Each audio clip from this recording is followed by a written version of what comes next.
Yes, we are live now. Hello friends, this is Imanshi and welcome to Let's Learn. सभी को good evening, नमस्कार, राम राम, सत श्री अकाल, अस्सलाम वालेकुम, what ever you feel connected with. Start करेंगे आज का सेशन, समझेंगे कुछ चीज़ों को, अच्छे सवाल रहेंगे. तो आज आप को सवाल करने में मज़ा आएगा, थोड़ा सा चैलेंजिंग फील होगा. जिन लोगों ने तैयारी की है, जो अभी नई तैयारी शुरू कर रहे हैं, वो बिल्कुल भी डिसहार्टन नहीं होंगे. लेवल ठीक रखा है. लास्ट सेशन में कई लोग बोल रहे थे जो फुल मार्क्स सीरीज है इसके 4th सेशन में कि आसान हो गए आज के क्वेश्चन. हालांकि बैलेंस्ड रहता है कोई भी सेट, बट कुछ में ऐसा हो सकता है कि लैंग्वेज लगे. तो आज के क्वेश्चंस अच्छे लगने चाहिए, आप लोगों को समझ में आएंगे, उसके लिए हम लोग हैं ही, डिस्कशन करेंगे. चलिए समझते हैं कहानी क्या है यूपी की. ठीक है, स्टार्ट करें आज की क्लास. ठीक है, तो लाइक शेयर सब्सक्राइब आप कर लेंगे. इसके अलावा पीडीएफ जो है, आपको बाकी सारी पीडीएफ मिल गई हैं. आज की पीडीएफ भी आपको कल शाम तक मिल जाएगी. कहाँ? Let's learn squad Telegram channel. लगभग 9 लाख लोग हम लोग वहाँ जुड़े हुए हैं. शुरू करते हैं आज की कहानी. पहला सवाल है, ध्यान से जवाब दीजिएगा, नहीं तो आप थोड़े से फंस सकते हैं आज के सवालों में. क्वेश्चन नंबर 1 देखिएगा. 30 क्वेश्चन का सेट है. असर्शन यानी कथन क्या कहता है और रीजन क्या कहता है. ऐसे 5, 6, 7, 8 सवाल तक भी आए हैं मैक्सिमम सेट्स में. नहीं तो 4 सवाल मिनिमम है इस तरह के. 4 से 6 नॉर्मली आते हैं. बहुत ज्यादा सवाल आए तो 8 तक भी पहुंच जाते हैं. देखिएगा असर्शन में क्या कहा गया है. In a classroom presenting highly complex new information simultaneously through rapid verbal dictation and dense uncoordinated visual text heavily impairs the learning process. मतलब क्या है, एक कक्षा में तेज मौखिक श्रुतलेख और सघन असंयोजित दृश्य पाठ के माध्यम से एक साथ अत्यधिक जटिल नई जानकारी प्रस्तुत करना सीखने की प्रक्रिया को बाधित करता है. यानी अगर आप डिसकनेक्टेड चंक्स में एक चीज अगर दूसरे चीज से, यानी एक कॉन्सेप्ट दूसरे कॉन्सेप्ट से जुड़ा हुआ नहीं है, बच्चे की प्रीवियस नॉलेज से कनेक्टेड नहीं है, बच्चे की ओल्ड नॉलेज से कनेक्टेड नहीं है, जो नींव है प्रीवियस नॉलेज, पूर्व ज्ञान, उस पर आधारित नहीं है नया ज्ञान, नया कॉन्सेप्ट, दोनों आपस में अनरिलेटेड हैं, या जब आप पढ़ा रहे हैं तो कनेक्ट करके नहीं पढ़ा रहे हैं, तो इससे क्या होगा, जो नई जानकारी होगी वो कनेक्ट नहीं हो पाएगी बच्चे के दिमाग में. स्पेशली अगर जटिल जानकारी है. जटिल चीजों में आपको चीजों को जोड़ना होता है. सिंपल टू कॉम्प्लेक्स जाते हैं, प्रीवियस से नोन टू अननोन, ज्ञात से अज्ञात जाते हैं. लेकिन अगर डिसकनेक्टेड चंक्स में highly complex material, uncoordinated visual text, दो चीजें हैं, आप एक पिक्चर दिखा रहे हैं और जो पढ़ा रहे हैं दोनों में कोई कनेक्शन नहीं है. एग्जाम्पल ऐसे दे रहे हैं, बच्चा कनेक्ट नहीं कर पा रहा. प्याजे की एक स्टेज आज बता दी, दूसरी बताई बाइगॉट्स की पढ़ा करके, तो क्या होगा, कनेक्ट ही नहीं हो पाएंगी दो चीजें, आपस में एक कनेक्शन नहीं बन पाएगा, मेमोरी में संगठित नहीं हो पाएंगी. ये बात तो सही है.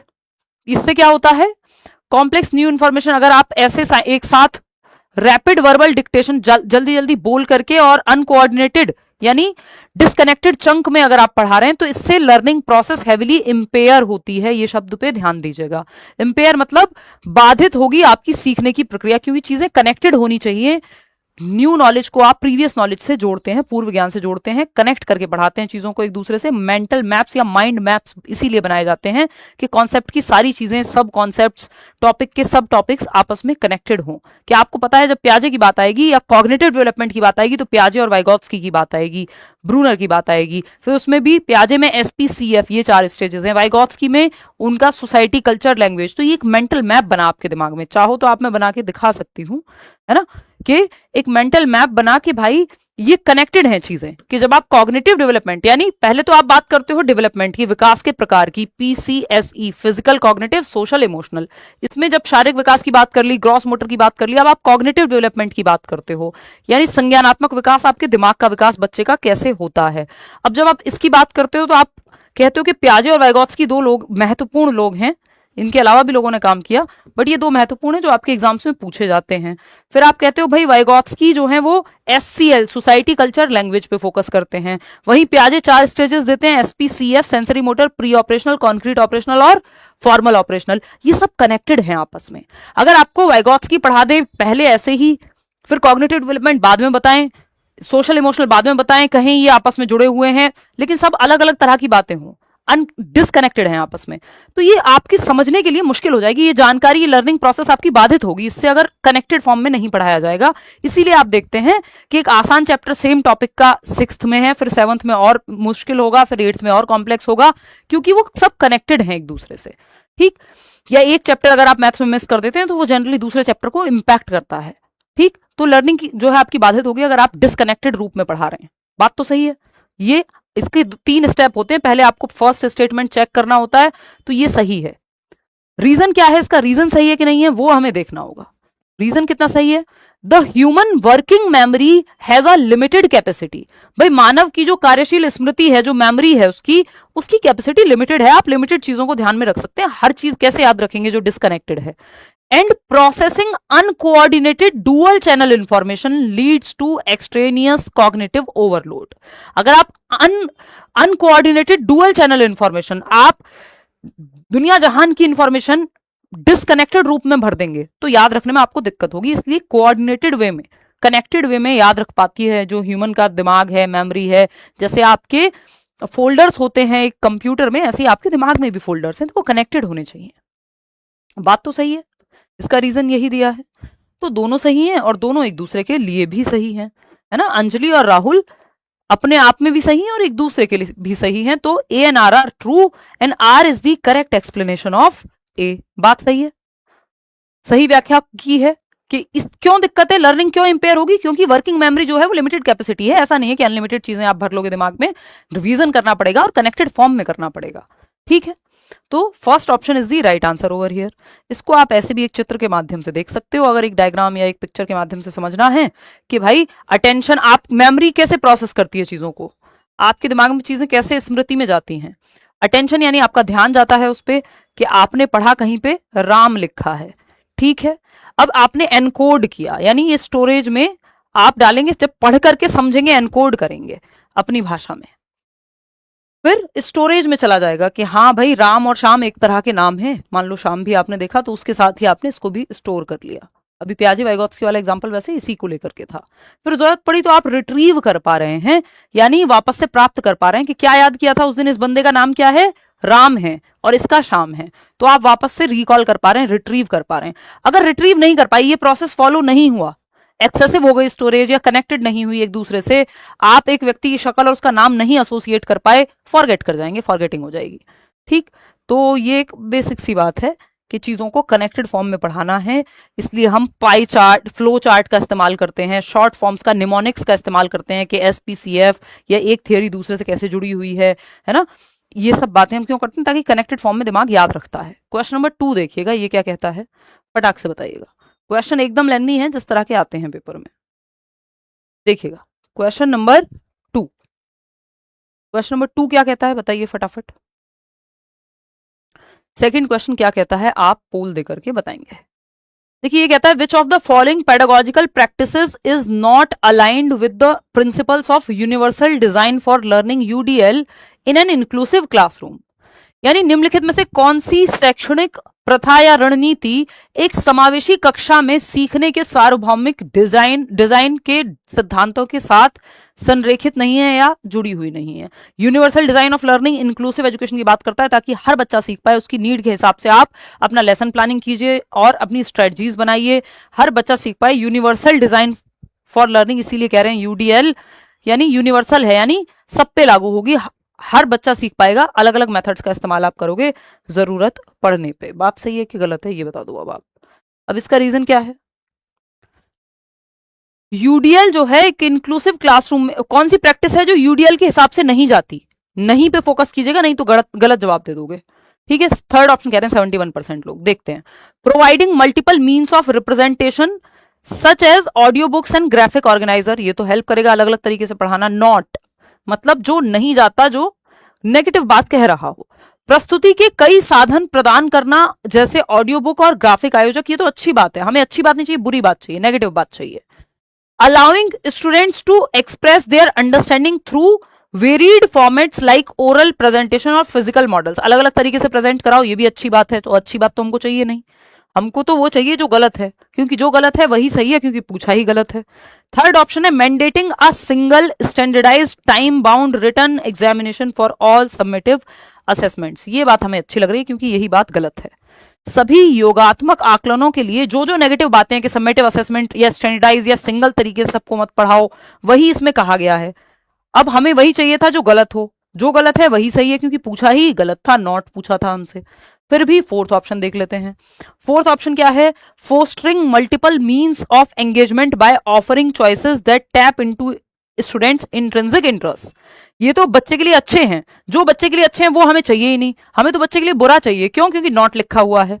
तो बच्चे के लिए नेगेटिव यही है कि यदि योगात्मक आकलन का आप प्रयोग कर रहे हो, सिंगल तरीके से सबको पढ़ा रहे हो, यूनिवर्सल डिजाइन का मतलब है मल्टीपल मेथड्स इस्तेमाल करोगे, है ना, तभी तो हर बच्चा सीख पाएगा। तो ये थर्ड ऑप्शन गलत हो जाएगा, जो कि 71% लोगों ने सही जवाब दिया भी है। तो कई बार क्वेश्चंस आपको लगते हैं कि बहुत भारी हैं, बड़े लेंदी हैं, है ना, कॉन्सेप्ट पढ़ लीजिए और क्वेश्चन प्रैक्टिस करने हैं इनफ। इसलिए पीडीएफ भी दी जा रही है, खुद से पढ़ के खुद से मल्टीपल टाइम सॉल्व करो। ऐसा अभी नहीं रहा कि आप सिर्फ कॉन्सेप्ट पढ़ के चले जाओ, जब तक प्रैक्टिस नहीं करोगे क्वेश्चंस की बात नहीं बनेगी, क्योंकि लेंदी होते हैं क्वेश्चंस सीटेट में स्पेशली। कॉन्सेप्चुअल तो अब हर जगह है।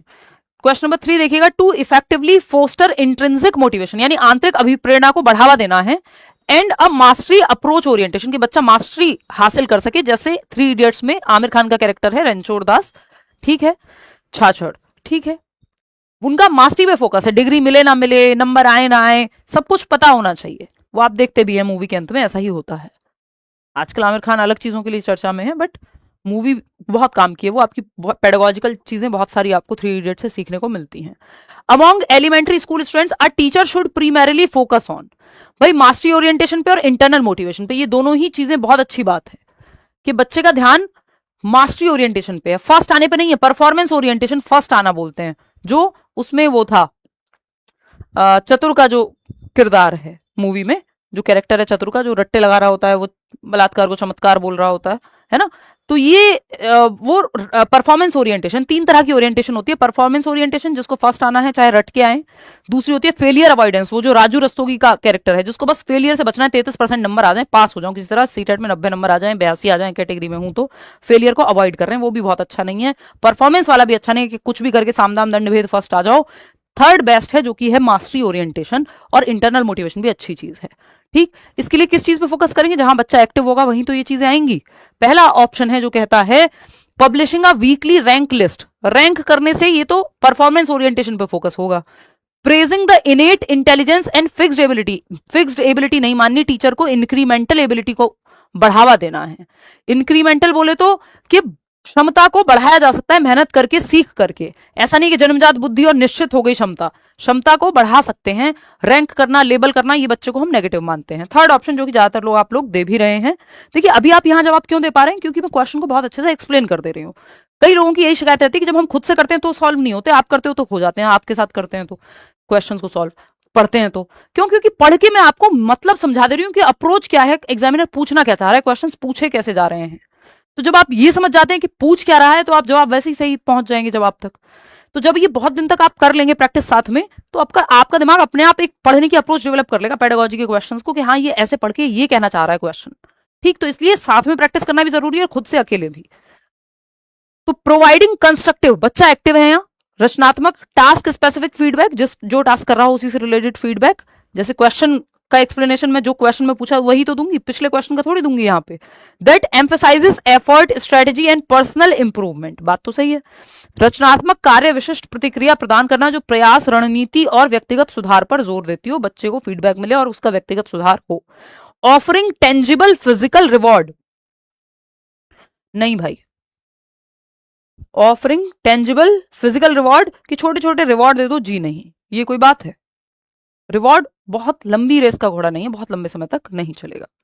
ठीक है, तो बेस्ट यहाँ पे मास्टरी हासिल करनी है तो आप फीडबैक दो, जहां दिक्कत है स्ट्रेटजी बनाओ, पर्सनल इंप्रूवमेंट पे फोकस करो, पहले से बेहतर हुआ बच्चा के नहीं हुआ। क्वेश्चन नंबर 4 देखिएगा, ये क्या कहता है? Authentic school based assessment SBA aims to comprehensively evaluate learners, which of the following features define SBA? SBA आता है CCE के तहत, कॉन्टिन्यूअस एंड कॉम्प्रिहेंसिव इवेल्युएशन, सतत एवं व्यापक मूल्यांकन के तहत, जो CBSE ने लागू किया था। ठीक है, यहां पे बात हो रही है विद्यालय आधारित आकलन की। विद्यालय आधारित आकलन के उद्देश्य शिक्षार्थियों का व्यापक मूल्यांकन करना है। कौन सी बात है जो इसकी विशेषता के बारे में बात करती है? स्कूल बेस्ड असेसमेंट, कि आप बच्चे बाहर से एग्जामिनर ना आए, स्कूल में ही बच्चे के असेसमेंट हो जाए। जैसे होम बोर्ड का जो कॉन्सेप्ट है वो स्कूल बेस्ड असेसमेंट है, या असाइनमेंट जो है स्कूल के टीचर ही इंटरनल मार्क्स दे दें। बाहर से अगर एग्जामिनर आएंगे या बाहर बच्चा पेपर देने जाएगा तो वो थोड़ा कई बार डर महसूस कर सकता है, कई बार हो सकता है उस दिन वो अच्छा परफॉर्म ना करे। जो टीचर साल भर बच्चे को देख रहा है वो उसको बेहतर तरीके से समझता है। तो ये स्कूल बेस्ड असेसमेंट है। यानी होम बोर्ड का जो कॉन्सेप्ट है, स्कूल के ही टीचर्स असेस करें बच्चे को। पहला ऑप्शन है, इसके फायदे और नुकसान दोनों है, बट इसके फायदे पे फीचर्स पे इसको सीसीई अच्छा मानता है। क्या फीचर है? It integrates assessment seamlessly into the daily teaching learning process. क्योंकि साल भर वो टीचर बच्चे को पढ़ा रहे हैं अलग अलग सब्जेक्ट के, तो वो देखते रहते हैं, और हर टाइम आप कभी क्लास टेस्ट लेते हैं, कोई क्विज खिला देते हैं, कोई ओरल टेस्ट ले लेते हैं, तो आप साल भर बच्चे को असेस कर सकते हैं। मूल्यांकन को दैनिक शिक्षण अधिगम प्रक्रिया में सहजता से एकीकृत करता है। ऐसा नहीं कि एक दिन ही टेस्ट होगा, एक दिन एक्सटर्नल सवाल पूछे जाएंगे आपसे, है ना, कोई असाइनमेंट होगा, प्रैक्टिकल होगा, साल में एक दिन वो एग्जामिनर बाहर से आएंगे एक्सटर्नल, और उस दिन आप परफॉर्म कर पाए तो अच्छे नंबर मिलेंगे, नहीं तो नहीं। यहाँ पे साल भर टीचर पढ़ाते और पढ़ते समय असेस करते रह सकता है, ये एक अच्छी बात है स्कूल बेस्ड असेसमेंट की। सेकंड क्या है? It relies exclusively on external board examinations to maintain absolute objectivity. नहीं, वो तो फिर आपके बोर्ड एग्जाम्स या एक्सटर्नल एग्जाम्स फोकस करते हैं, ये बाहर वालों पे नहीं करता है, ये बाहरी बोर्ड परीक्षाओं पर निर्भर करता है। नहीं, स्कूल बेस्ड इसीलिए कह रहे हैं क्योंकि स्कूल पे बेस्ड है, बाहर पे बेस्ड नहीं है। थर्ड है, it utilises diverse tools like portfolios, anecdotal records, self assessment, जो साल भर बच्चे के चलते रहते हैं, ये अलग अलग टूल्स इस्तेमाल में लाता है सीसीई, बिल्कुल सही है। It focuses heavily on comparing students. नहीं, बच्चे को कंपेयर करना कोई बहुत अच्छे असेसमेंट का लक्षण नहीं है, ठीक है। तो कौन सा बचा? जब सेकंड फोर्थ नेगेटिव है, सेकंड जो है वो भी नेगेटिव है, फर्स्ट और थर्ड ही बचे हैं। फर्स्ट और थर्ड किस ऑप्शन में? सेकंड ऑप्शन में। कितने लोग दे रहे हैं? 50%। तो इतने आसान सवाल को आपको बस 2 नेगेटिव हटाने थे, आप सही जवाब तक पहुंच जाते, फर्स्ट और थर्ड, है ना। क्योंकि सेकंड और फोर्थ तो एक्सक्लूसिवली एक्सटर्नल पे क्यों बेस्ड होगा जब स्कूल आधारित है तो। और दूसरा, कंपेयर करना बच्चों को कोई भी बहुत अच्छा तरीका नहीं है, इसमें तो फॉर्मेटिव का हम इस्तेमाल करते हैं, ठीक है। नेशनल नॉर्मेटिव सैंपल पे थोड़ी करेंगे, ये तो स्कूल के सैंपल्स की बात होगी यहाँ तो सेकंड ऑप्शन। क्वेश्चन नंबर 5 देखिएगा, ये क्या कहता है भाई? Regarding the construct of intelligence, contemporary educational psychologist widely advocate that. यानी अच्छा सवाल है, क्या कहता है सवाल? बुद्धि की संरचना के संबंध में समकालीन शैक्षिक मनोवैज्ञानिक व्यापक रूप से समर्थन करते हैं कि, यानी बुद्धि की संरचना यानी कॉन्सेप्ट ऑफ इंटेलिजेंस की जब हम बात कर रहे हैं आज के समय में, कॉन्टेम्पररी जहां पे वर्ड यूज हो रहा है यानी समकालीन, आज के समय मॉडर्न टाइम्स में इंटेलिजेंस को कैसे देखते हैं जो आपके साइकोलॉजिस्ट हैं, मनोवैज्ञानिक हैं, ये पूछा है हमसे। पहला ऑप्शन है, intelligence is a singular unitary trait ji factor that can not be influenced by the environment. ये एकदम बकवास बात है। क्यों?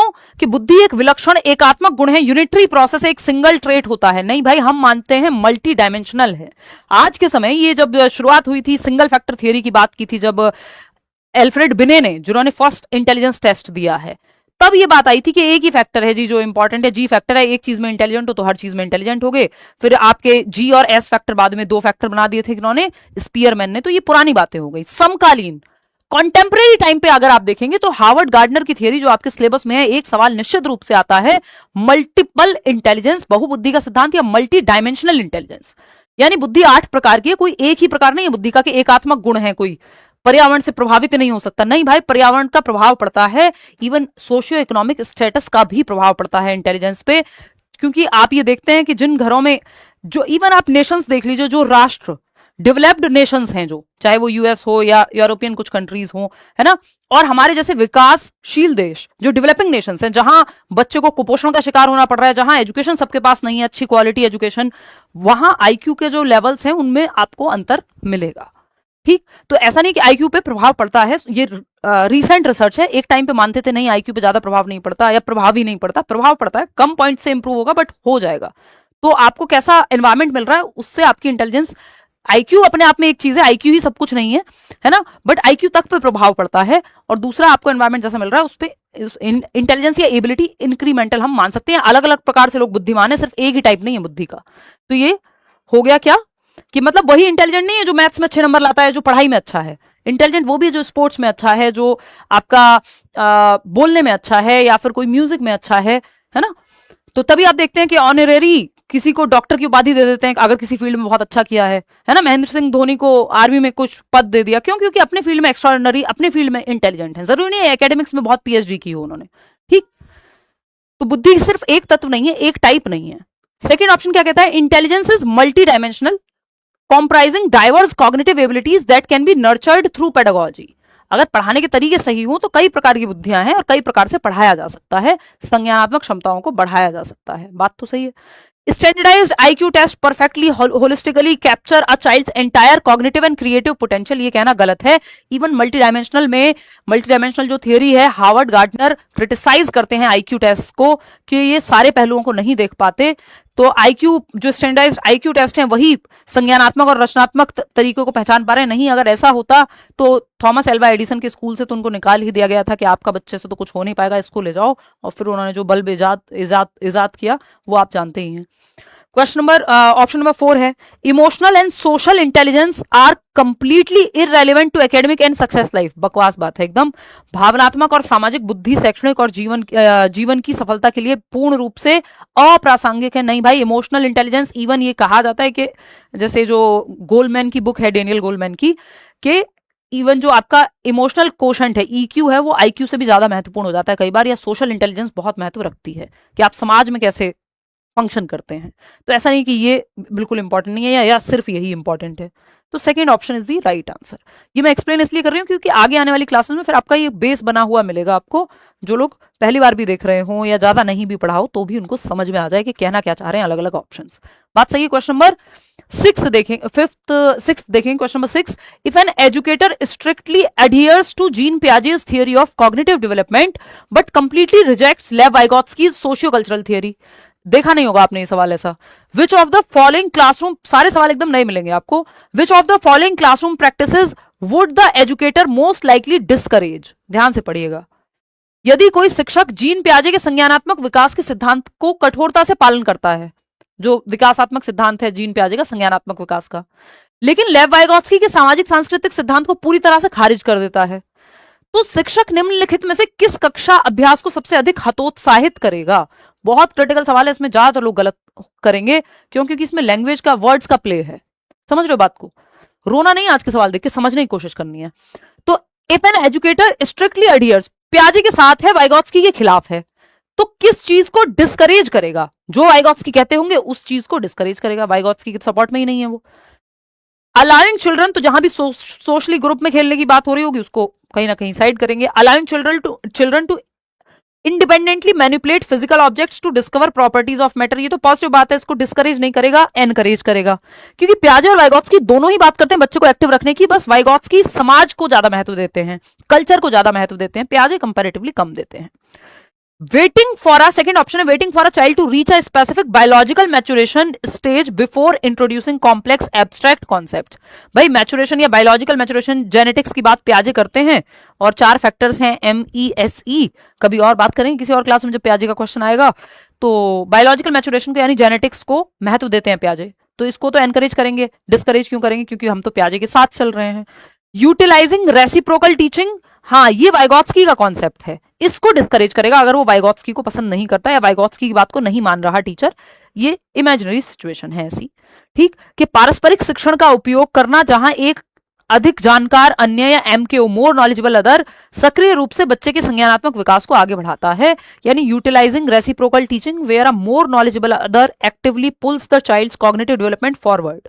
यानी जैसे मैं कोशिश कर रही हूं कि आप मुश्किल सवालों को मेरे साथ आए, सॉल्व करें, जहां अटक रहे हैं वहां मदद करूं मैं, तो मैं आपकी इस सब्जेक्ट में मोर नॉलेजेबल अदर का काम कर रही हूं, जिससे आपका जो कॉग्निटिव लेवल है वो बेहतर होगा, आपकी अंडरस्टैंडिंग बेहतर होगी इस सब्जेक्ट को लेके। तो ये वाइगोत्स्की का कॉन्सेप्ट है। जो रेसिप्रोकल टीचिंग की भी वो बात करते हैं कि बच्चे आपस में क्वेश्चन करते हैं, प्रेडिक्ट करते हैं, क्लैरिफाई करते हैं, है ना, ये सब चीजें जहां जरूरत पड़ती है टीचर हेल्प करता है, तो टीचर बच्चे दोनों एक्टिव होते हैं। ये वाइगोत्स्की का कॉन्सेप्ट है। जो वाइगोत्स्की का कॉन्सेप्ट है वो तो हमें हतोत्साहित ही करना है। क्यों? क्योंकि यहां पे टीचर वाइगोत्स्की कॉन्सेप्ट के साथ नहीं जा रहा, वो डिस्करेज करेगा इस चीज को, क्योंकि वाइगोत्स्की को नहीं प्याजे को फॉलो करता है टीचर। तो थर्ड ऑप्शन कितने लोग दे पा रहे थे? देखना जरा, चेक करो, पीछे जाओ एक बार।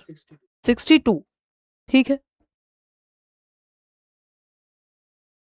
कोई बात नहीं, चलो। ऑप्शन नंबर 4 देखिएगा, acknowledging that children pass through sequential invariant stages of cognitive development, ये तो प्याजे के साथ जाने वाली बात है ना। 4 स्टेजेस हैं, इनवेरिएंट हैं, जो क्रमिक हैं। सारी दुनिया में 4 ही स्टेजेस हैं प्याजे की, SPCF। तो ये मैंने बहुत तसल्ली से डिस्कस किया ताकि आप कंफ्यूज ना हो। थर्ड ऑप्शन 60% लोग भी दे पाए तो इनफ है सही जवाब। क्वेश्चन नंबर 7 क्या कहता है? Which of the following are considered highly effective metacognitive strategies for meaningful learning? अर्थपूर्ण अधिगम, यानी बच्चा एक्टिव रहेगा वहीं अर्थपूर्ण अधिगम होगा। मेटाकॉग्निटिव यानी जहां प्लानिंग, रिव्यू, रिफ्लेक्ट कर सकें आप सिचुएशन में। हाईली इफेक्टिव, बेहतर तरीके, बेसिकली बच्चा एक्टिव है वो देख लो। Elaborative interrogation, asking question why and how, हाँ बच्चा एक्टिव है। पैसिव नहीं, पैसिव रेपिटेटिव रोट लर्निंग, रट्टाफिकेशन नहीं, वहां पे मीनिंगफुल लर्निंग नहीं हो पाएगी। अर्थपूर्ण अधिगम वही हो पाएगा जहां बच्चा जो है, सार्थक अधिगम या अर्थपूर्ण अधिगम, जहां बच्चा एक्टिव होगा। बात सही है। नेक्स्ट है concept mapping and creating semantic networks. ये अच्छी बात होती है, अभी हमने बताया कि कैसे कॉग्निटिव डेवलपमेंट में प्याजे हैं, वाइगॉत्स्की हैं, किसने क्या कहा है, वो कॉन्सेप्ट का मैप बनाना है एक तरह से। ये याद रखने में, समझने में हेल्प करता है। ये भी सही है, ये गलत है, ये सही है। किसी सहपाठी की नोटबुक से आंख बंद करके उत्तर की नकल कर लेना, तो जहां बच्चा पैसिव है, जहां बच्चा एक्टिव नहीं है, रट्टाफिकेशन हो रहा है, उसको हटा दो। सेकंड और फोर्थ को, फर्स्ट सेकंड ही बचता है। कितने लोग सही जवाब दे रहे हैं? फर्स्ट ऑप्शन 86%, फर्स्ट और थर्ड बचता है, सॉरी फर्स्ट सेकंड नहीं, फर्स्ट और थर्ड बचता है, सेकंड और फोर हट जाते हैं। ठीक है, बाकी सब में आप देखेंगे फोर या सेकंड में से कुछ मिल जाएगा, एक ही ऑप्शन है first and third. First option कितने परसेंट लोगों ने सही दिया? 86, बहुत बढ़िया, फिर तो आप सही चल रही है आपकी तैयारी। आगे बढ़ेंगे, क्वेश्चन नंबर 8 देखिएगा। क्वेश्चन नंबर 8 क्या कहता है भाई? An educator wants to track a student's qualitative behavioral changes. Qualitative changes, गुणवत्ता में चेंज, उसकी बेहतर समझ बेहतर हुई है, चीजों को आसानी समझ पा रहा है, कम समय लेता है ना, तो क्वालिटेटिव चेंजेस हैं। आपको दिख रहा है उसका व्यवहार बेहतर हुआ है, जरूरी नहीं है हर चीज पे आप नंबर दे पाओ। Behavioural changes, social interactions and specific critical incidents over the entire academic year without assigning numerical grades. आप न्यूमेरिकल ग्रेड्स असाइन नहीं करो, बट आपको पता है बच्चे के व्यवहार में बहुत परिवर्तन हुआ है, डिसिप्लिन में बहुत बेहतर हुआ है, समझ में बेहतर हुआ है, इमोशनली बेहतर कंट्रोल कर पाता है खुद को, क्लास डिस्टर्ब नहीं कर रहा है, या और 4 चीजें हो सकती हैं, अच्छे सवाल पूछने लगा है, तो आपको समझ में आएगा बच्चा इंटरेस्टेड है। The most appropriate assessment tool for this purpose is, assessment tool इस पर्पज के लिए बताओ जरा। एक शिक्षक संख्यात्मक ग्रेड दिए बिना पूरे शैक्षणिक वर्ष में एक छात्र के गुणात्मक व्यवहार परिवर्तनों, सामाजिक अंतःक्रियाओं और विशिष्ट महत्वपूर्ण घटनाओं को ट्रैक करना चाहता है। इस उद्देश्य के लिए सबसे उपयुक्त मूल्यांकन का उपकरण कौन सा है? क्वालिटेटिव टेस्ट, नंबर वाला टेस्ट नहीं लगेगा इसके लिए, क्वालिटी में चेंज है, तो स्टैंडर्डाइज टेस्ट की जरूरत नहीं है। नॉर्म रेफरेंस में बाकी बच्चों से कंपेयर करने की जरूरत पड़ेगी, यहां आपको बच्चे को खुद से करना है। एनेक्डोटल रिकॉर्ड ठीक है, क्लोज एंडेड नहीं, अब प्योरली समेटिव नहीं, तो एक ही ऑप्शन बचा ना, सेकेंड ऑप्शन। 38% लोग सही तो जवाब दे रहे हैं कि आप एनेक्डोट लिख सकते हैं इसके बारे में कि बच्चे के व्यवहार में ये परिवर्तन साल भर में इस दिन आपने ऐसे ऐसे देखा है ना, तो ये बेहतर है, बाकी कोई और बन ही नहीं रहा उस हिसाब से। क्लोज एंडेड रख के क्या फायदा है? मल्टीपल चॉइस क्वेश्चन नहीं, आपको ओपन एंडेड रखना है क्योंकि क्वालिटी में चेंज है यहाँ पे। आगे बढ़ेंगे, क्वेश्चन नंबर 9 देखिएगा। असर्शन क्या है? A chronically high level of emotional stress and anxiety significantly hinders a student's ability to engage in complex higher order problem solving. यानी chronically high level of emotional stress, बहुत ज्यादा भावनात्मक तनाव है, जरूरत से ज्यादा, और चिंता है एक लंबे समय से, प्रोलॉन्ग्ड है। तो इससे क्या होगा? बच्चे की जो क्षमता है मुश्किल और अच्छे लेवल के क्वेश्चंस को सॉल्व करने की, या प्रॉपर प्रॉब्लम सॉल्विंग की, जिसमें उसके दिमाग की इस्तेमाल ज्यादा होगा, उसकी क्षमता में बाधा पड़ेगी। क्यों? क्योंकि वो बहुत ज्यादा स्ट्रेस्ड है, डिप्रेस्ड है, एंग्शियस है, वॉटएवर नेगेटिव इमोशंस को फील कर रहा है, वो भी जरूरत से ज्यादा। ये बात तो सही है, इसका प्रभाव पड़ेगा उसकी परफॉर्मेंस पे, फैक्ट है। रीजन क्या है? Cognition and emotions are completely distinct. ये कह रहे हैं कॉग्निशन यानी संज्ञान, दिल और दिमाग का कोई लेना देना नहीं है। ये बात जब तक जेजोंग नाम के एक व्यक्ति हैं उनके बारे में बात पूछे तब तो आप कहेंगे हाँ जी इंडिपेंडेंट है, अदरवाइज तो ये इंटरट्वाइंड है। Independent domains that do not interact और influence each other during the learning process, पूरा एक टॉपिक है, 1 नंबर हर साल आता है कि भाई ये दोनों संबंधित हैं, कॉग्निशन इमोशन संबंधित हैं। अगर बच्चा बहुत ज्यादा लोड ले रहा है पेपर का तो वो गड़बड़ कर सकता है, जितना अच्छा वो परफॉर्म कर सकता था थोड़ा कम लोड लेके उतना अच्छा नहीं कर पाएगा। यानी थोड़ा बहुत प्रेशर ठीक है, मैं हमेशा कहती हूँ थोड़ा बहुत डर लगना पेपर से पहले ठीक है, लेकिन इतना ज्यादा डर है कि आप पैरालिसिस जैसा महसूस कर रहे हैं, आप परफॉर्म ही नहीं कर पा रहे। एग्जाम एंग्जाइटी मुझे रही है तो मुझे पता है इस चीज का बहुत अच्छे से, तो वो क्या होगा, वो आपको जितना आपको आता है वहां वो परफॉर्म नहीं कर पाओगे आप। तो इसके लिए या तो प्रैक्टिस बहुत ज्यादा करें, और दूसरा यही एग्जाम ही सब कुछ है, आपकी जीवन है, ये नहीं मानना है। तो ये कॉग्निशन और इमोशन एक दूसरे को प्रभावित करते हैं, ये बात गलत है कि नहीं करते, तो आर गलत है, ए सही है। कितने लोग सही जवाब दे रहे हैं? थर्ड ऑप्शन 65% लोग, बहुत बढ़िया। आप लोग तो बहुत ही फटाफट जवाब देते हैं, तो अब मैं स्पीड बढ़ा लेती हूँ, शुरू के 10 क्वेश्चन हो भी गए हैं। A is true but R is false. A तो सही था कि हिंडर करेगा, लेकिन आर सही नहीं है, कि बाधा बनेगा, ए सही कह रहा था। क्वेश्चन नंबर 10 देखिएगा, a teacher deliberately wants to design social science learning experiences that require learners to analyze evidence, challenge assumptions and explore multiple plausible interpretations a teacher should. एक शिक्षक सामाजिक विज्ञान के ऐसे अधिगम अनुभवों की योजना बनाना चाहता है जिनमें शिक्षार्थी साक्ष्यों का विश्लेषण करें, मान्यताओं को चुनौती दें, यानी क्रिटिकल थिंकिंग का डेवलपमेंट हो, किसी विषय की अनेक संभावित व्याख्याओं का अन्वेषण करें।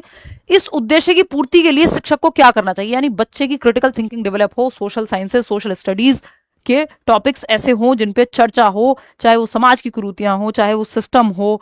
अभी एक न्यूज थी कि एनसीईआरटी के कुछ प्रोफेसर, मतलब 3 लोग थे जिन्होंने किताब बनाई थी एसएसटी की नए वाली 8वीं क्लास की, जिसमें एक टॉपिक था पॉलिटी में कि भ्रष्टाचार, अभी मैं न्यूज चैनल पे किसी पे देख रही थी, भ्रष्टाचार को कैसे भ्रष्टाचार होता है न्यायपालिका में या देश में जिसकी वजह से चीजें नहीं हो पाती हैं। तो वो क्रिटिकल थिंकिंग को जगाने जैसी कॉन्सेप्ट्स उसमें डाले गए थे जो कि नेशनल एजुकेशन पॉलिसी कहती है, बट वो कुछ लोगों को अच्छा नहीं लगा तो वो किताबों से हटवा दिया गया। तो एक तरफ हम कहते हैं क्रिटिकल थिंकिंग को जगाओ, दूसरी तरफ इस तरह की चीजें होती हैं।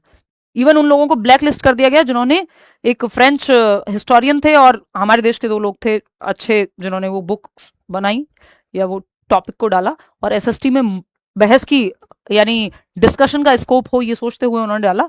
हालांकि उन्हें बाद में राहत मिली कोर्ट से, सुप्रीम कोर्ट से, बट वो चैप्टर हट गया। तो ऐसा भी होता है कि एक तरफ हम क्रिटिकल थिंकिंग को जगाने की बात कर रहे हैं, दूसरी तरफ इस तरह की चीजें होती हैं। एनीवे देखो 82% लोग फर्स्ट ऑप्शन कह रहे हैं, चेक करेंगे अभी। आस्क ओपन एंडेड क्वेश्चन, बिल्कुल सही है, डिस्कशन होना चाहिए। Encourage students to blindly accept, नहीं भाई, आंख बंद करके बस वही एक्सेप्ट करो जो आपको बताया जाए। फैसिलिटेट स्ट्रक्चर्ड डिबेट्स, हाँ डिबेट्स होनी चाहिए कंट्रोवर्शियल सोशियो हिस्टोरिकल इशूज पे, बिल्कुल, कि भाई अंग्रेज आए तो क्या सही था क्या गलत था, इसमें किन लोगों का 50 पर्सपेक्टिव हो सकते हैं एक चीज पे चर्चा के, तो ये बात तो सही है। फर्स्ट भी सही है, सिर्फ आंख बंद करके किताब में जो लिखा है वही याद कर लो, अपना दिमाग मत लगाओ, ये गलत है।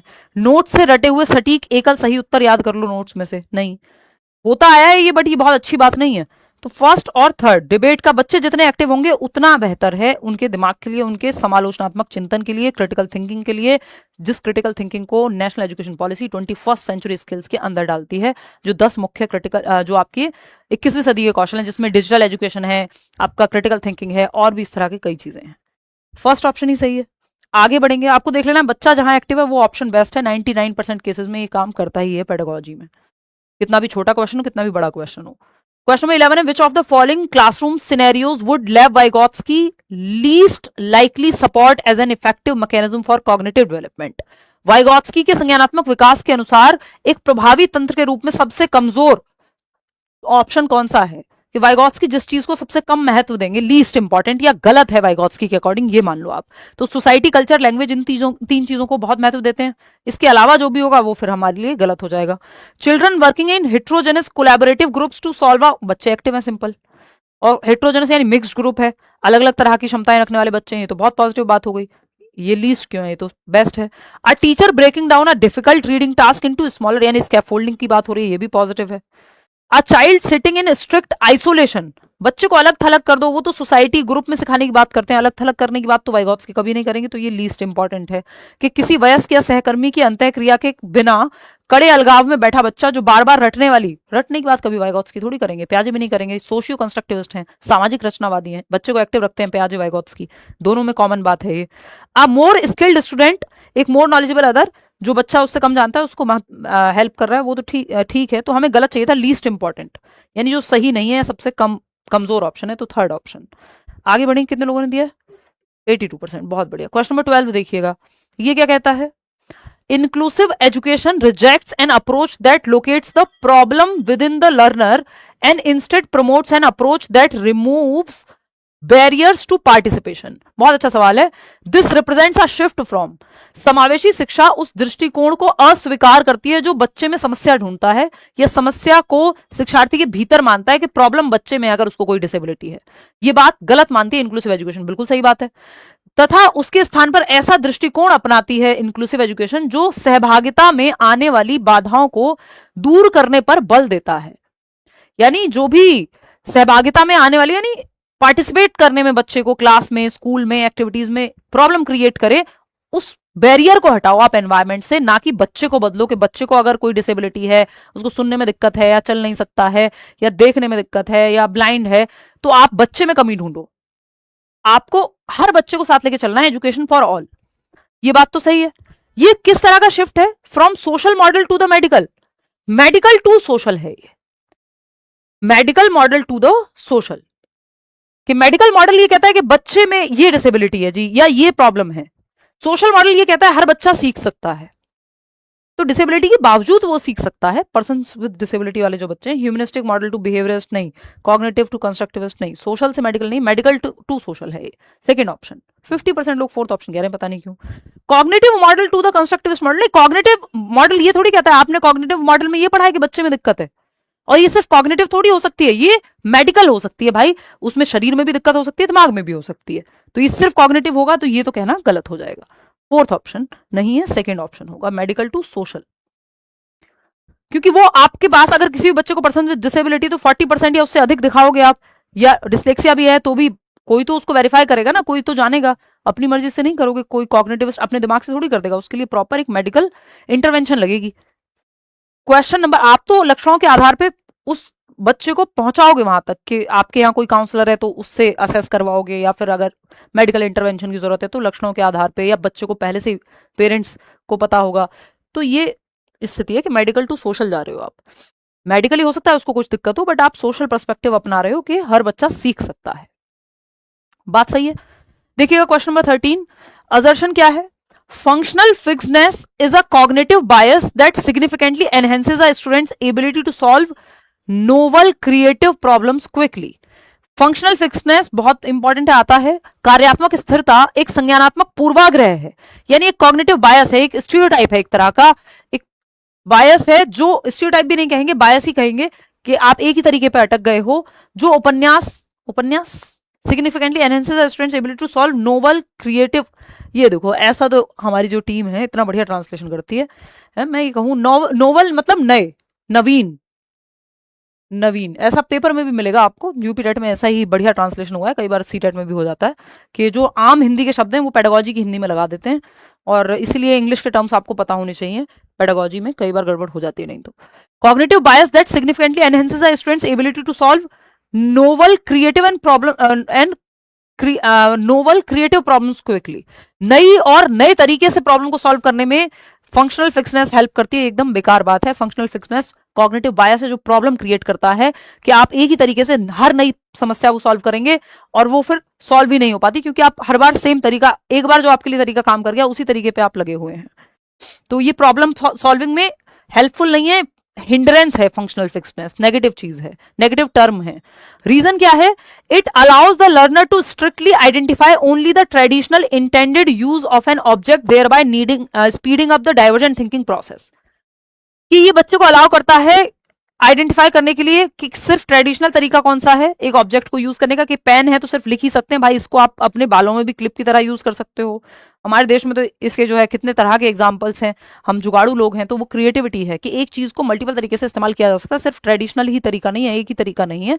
कड़ाई से पहचानने की अनुमति देता है, जिससे अपसारी चिंतन को नहीं, डाइवर्जेंट थिंकिंग को कोई बढ़ावा नहीं मिलता, कन्वर्जेंट थिंकिंग को बढ़ावा मिल रहा है। तो ये दोनों ही गलत है।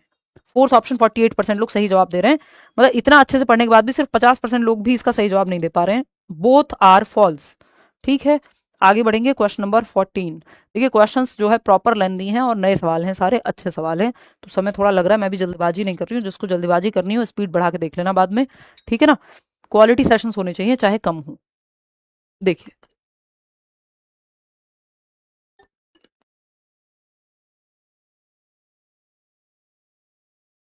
देखिएगा, क्वेश्चन नंबर 14 कह रहे हैं, फोर्थ ऑप्शन, 68% लोग। पढ़ लेते हैं पहले। अ टीचर आर्ग्यूज दैट, ये मार्क कर लेते हो आप लोग, फोर्थ कह रहे हो। A teacher argues that assessing life skills, attitudes, participation in sports and values is unnecessary because these areas do not contribute to academic grades.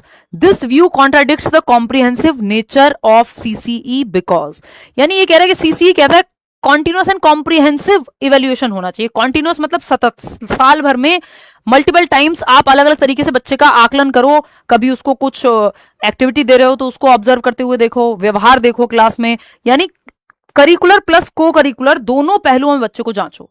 ये कह रहे हैं कि लाइफ स्किल्स क्या हो सकती हैं, खाना बनाना एक लाइफ स्किल है, और बहुत सारी चीजें, ड्राइविंग लाइफ स्किल में आता है, और बहुत ऐसे फर्स्ट एड वगैरह। तो लाइफ स्किल्स, एटीट्यूड्स, बच्चे का एटीट्यूड कैसा है, नजरिया कैसा है, स्पोर्ट्स में कितना पार्टिसिपेट करता है, ये अननेसेसरी है, क्योंकि ये इनसे नंबर में कोई एकेडमिक ग्रेड्स में कोई हेल्प नहीं मिलती। तो ये अगेंस्ट सीसीई जाना है, ये कॉन्ट्राडिक्ट करता है जो सीसीई कहता है कि कॉम्प्रिहेंसिव मतलब स्कोलेस्टिक और को स्कोलेस्टिक, करिकुलर और को करिकुलर, यानी पढ़ाई लिखाई तो ठीक है, उसके साथ साथ को करिकुलर एक्टिविटीज को भी जांचो के व्यवहार का रिजल्ट बनता है तो आता है ना उसमें, बिहेवियर कैसा है, A+, आर्ट्स में ये वो, आपको कई चीजें ऐसी मिलती हैं जो आपको पता ही नहीं होता कि आकलन किया जा रहा था। ये कॉन्ट्राडिक्ट नहीं करता, ये गलत कह दिया इन्होंने कि सीसी के कंट्रीब्यूट नहीं करते, और ये जो व्यू है ये कॉन्ट्राडिक्ट करता है। हाँ सही बात है कि ये कॉन्ट्राडिक्ट करता है, ये बात गलत है। Gives priority only to academic achievement, हाँ सही बात है। Relies mainly on summative examination, ignores the assessment of co-scholastic domains along with scholastic development, emphasizes objective testing over subjective evaluation. नहीं नहीं नहीं, ऑब्जेक्टिव टेस्टिंग ऐसा नहीं कि इसमें ऑब्जेक्टिव टेस्टिंग नहीं हो सकती। फोर्थ क्यों कह रहे हो आप लोग, हैं क्यों फोर्थ कह रहे हो, ऑप्शन आप लोग गलत है। देखो समझते हैं फिर से। A teacher argues that assessing life skills, attitudes, participation in sports and values is unnecessary. Teacher ने ये आर्ग्यूमेंट दिया है, क्यों? क्योंकि इनको लग रहा है कि एकेडमिक ग्रेड्स में तो आता नहीं है ये, यानी नंबर नहीं मिलते, या एकेडमिक ग्रेड्स बोले तो सब्जेक्ट जो है पढ़ाई लिखाई वाले कॉग्निटिव एस्पेक्ट में नहीं आता। ये जो व्यू है ये कॉन्ट्राडिक्ट करता है कॉम्प्रिहेंसिव नेचर ऑफ सीसीई को। तो पूछा है कॉम्प्रिहेंसिव नेचर क्या है, because it ignores the assessment of को स्कोलेस्टिक डोमेन्स। कॉम्प्रिहेंसिव यही तो कहता है कि स्कोलेस्टिक प्लस को स्कोलेस्टिक दोनों करो आप, तो इसमें जो को स्कोलेस्टिक है उसको इग्नोर ही किया जा रहा है कि शैक्षिक विकास के साथ साथ सह शैक्षिक क्षेत्रों के मूल्यांकन की उपेक्षा करता है ये, जो कि कॉम्प्रिहेंसिव में कहा गया है। आप लोग कैसे इसको फोर्थ बता रहे हैं कि objective testing over subjective evaluation? ये ऑब्जेक्टिव और सब्जेक्टिव टेस्टिंग की बात नहीं है। ऐसा नहीं है कि लाइफ स्किल्स और एटीट्यूड वगैरह को आप ऑब्जेक्टिवली टेस्ट नहीं कर सकते, प्रॉपर टेस्ट है, पर्सनैलिटी से लेकर आईक्यू तक के हर चीज के तो टेस्ट हैं। तो ये कहना गलत हो जाएगा। तो थर्ड ऑप्शन सही है कि ये सिर्फ एकेडमिक्स को, ये पूछा है कॉम्प्रिहेंसिव नेचर ऑफ सीसीई के अगेंस्ट जा रहा है। तो कॉम्प्रिहेंसिव नेचर क्या है? कॉम्प्रिहेंसिव नेचर है कि स्कोलेस्टिक डोमेन, को स्कोलेस्टिक सह शैक्षिक पक्ष, खेलना कूदना, आर्ट, ड्राइंग, पेंटिंग, म्यूजिक, यानी सिर्फ पढ़ाई लिखाई के अलावा जो बाकी डोमेन है उसको को स्कोलेस्टिक या को करिकुलर एक्टिविटीज कहते हैं, उसको इग्नोर कर रहा है, जो कि कॉम्प्रिहेंसिव में आता है स्कोलेस्टिक, यानी करिकुलर भी और को करिकुलर भी। तो सिर्फ करिकुलर को तो इन्होंने इंक्लूड कर लिया, को करिकुलर को नहीं किया। समझ गए बात को? रिलाइज मेनली ऑन समेटिव नहीं। तो पूछा हमसे यह था कि कॉम्प्रिहेंसिव नेचर का क्या मतलब है, तो वो है यहाँ पे सिंपल थर्ड ऑप्शन में दिया हुआ। क्वेश्चन नंबर 15 देखिएगा, which instructional adaptation is most consistent with the educational needs of a mathematically gifted learner who consistently demonstrates mastery of the prescribed grade level curriculum?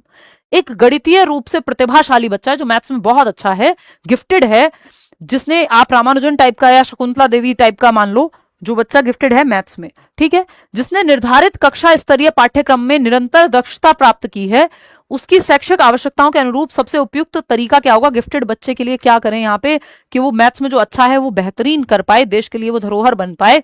क्या किया जाए? Providing additional worksheets of the same level. Same level का दोगे तो वो gifted है, bore हो जाएगा, वो तो वो कर ही ले रहा है फटाफट से जो सिलेबस है, उसको तो आप ओलंपियाड या extra higher order thinking skill के क्वेश्चन दो।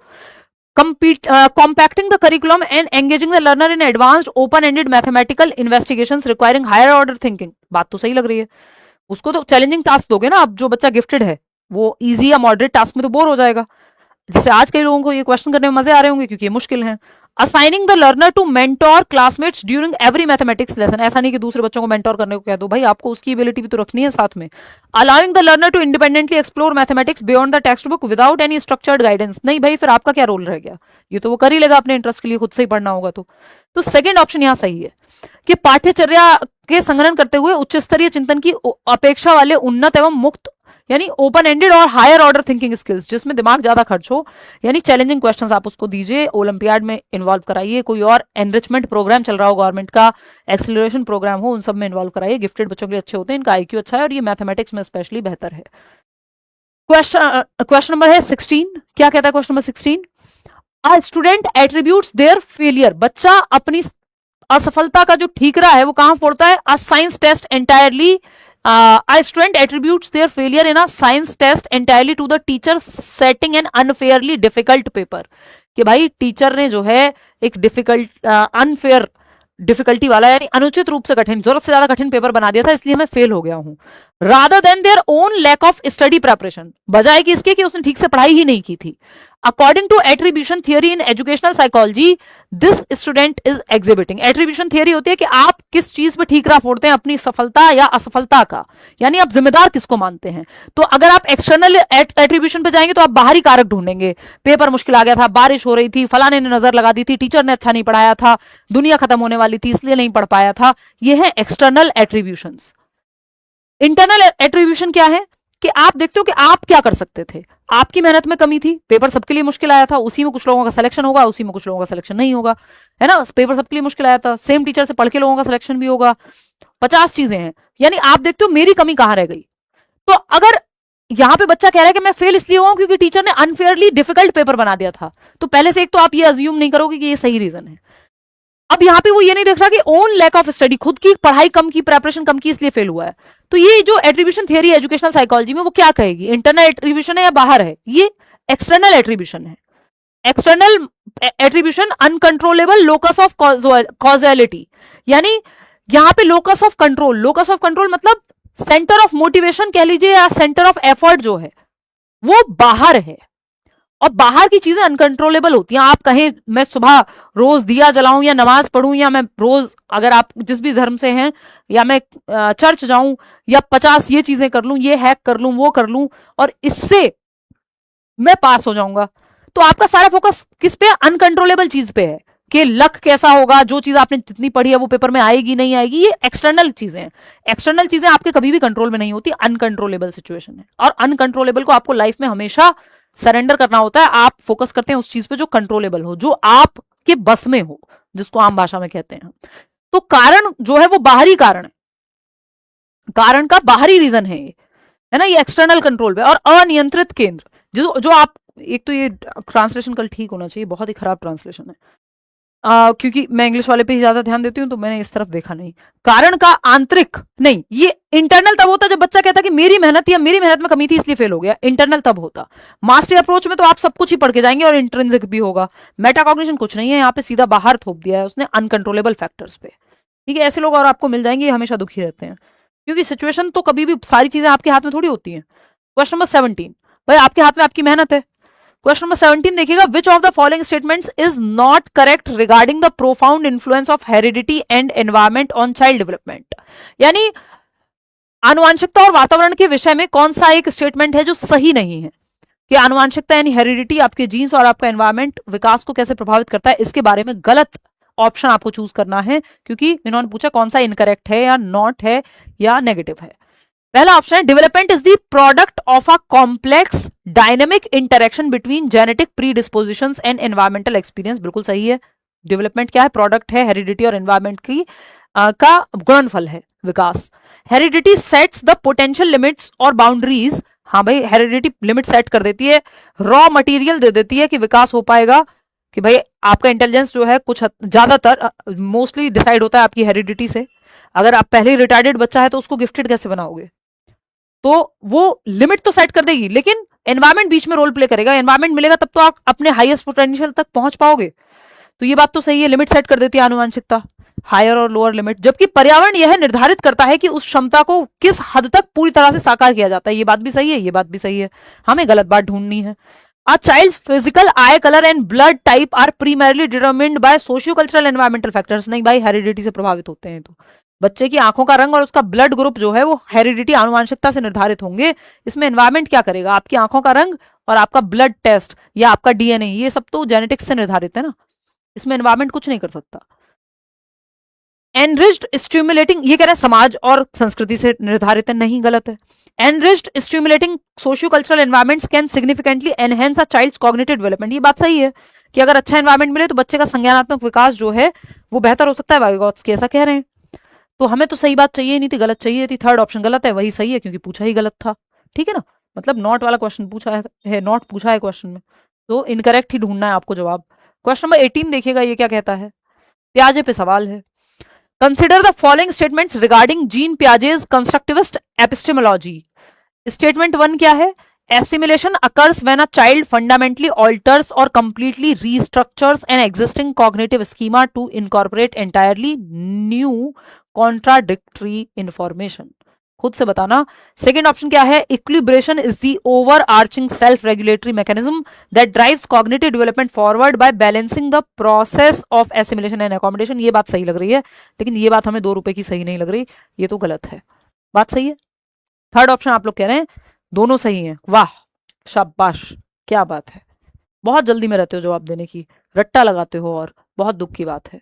ये ऑप्शन मेरी उम्मीद आपसे नहीं थी कि इसमें आप गलती करेंगे, बट आप लोगों ने भर भर के थर्ड ऑप्शन दे दिया, जो कि गलत है। देखो, आत्मसातीकरण तब होता है, यानी एसिमिलेशन तब होता है जब कोई बच्चा पूरी तरह से नई विरोधाभासी जानकारी, विरोधाभासी मतलब कॉन्ट्राडिक्शन, कॉन्फ्लिक्ट, डिसइक्विलिब्रियम एकोमोडेट करोगे या नया स्कीमा बनाओगे, एडजस्ट करोगे, तो दोनों केस में समायोजन होगा। एसिमिलेशन आत्मसात प्रीवियस नॉलेज में जस्ट ऐड कर लेना होता है या फिट कर लेना होता है नई जानकारी को, पुराने में चेंज करना नहीं होता है, ठीक है ना। तो को शामिल करने के लिए मौजूदा संज्ञानात्मक स्कीमा को मौलिक रूप से बदल देता है या पूरी तरह से पुनर्गठित करता है। जब मौलिक रूप से बदल दिया या नया ही बनाएगा तो ये तो एकोमोडेशन कहलाएगा, तो ये तो गलत हो गया, ये सही है। तो सिर्फ सेकेंड ऑप्शन अगर कहीं दे रखा हो तो वो सही हो जाएगा, है ना। 65% लोग अब सही जवाब दे रहे हैं जब ये बता दिया है, तो केवल 2 सही है पियाजे के अकॉर्डिंग। आगे बढ़ेंगे, क्वेश्चन नंबर 19 देखिएगा। ये क्या कहता है? A teacher aiming to implement a strict Vygotskian socio constructivist pedagogy in a language classroom would most heavily prioritise. एक टीचर है जो वाइगॉट्स्की के सामाजिक रचनावादी शिक्षा शास्त्र को लागू करता है क्लासरूम में, तो किस चीज को इन 4 ऑप्शंस में से वो प्रायोरिटाइज करेगा? तो जहां बच्चा एक्टिव होगा वो सही है।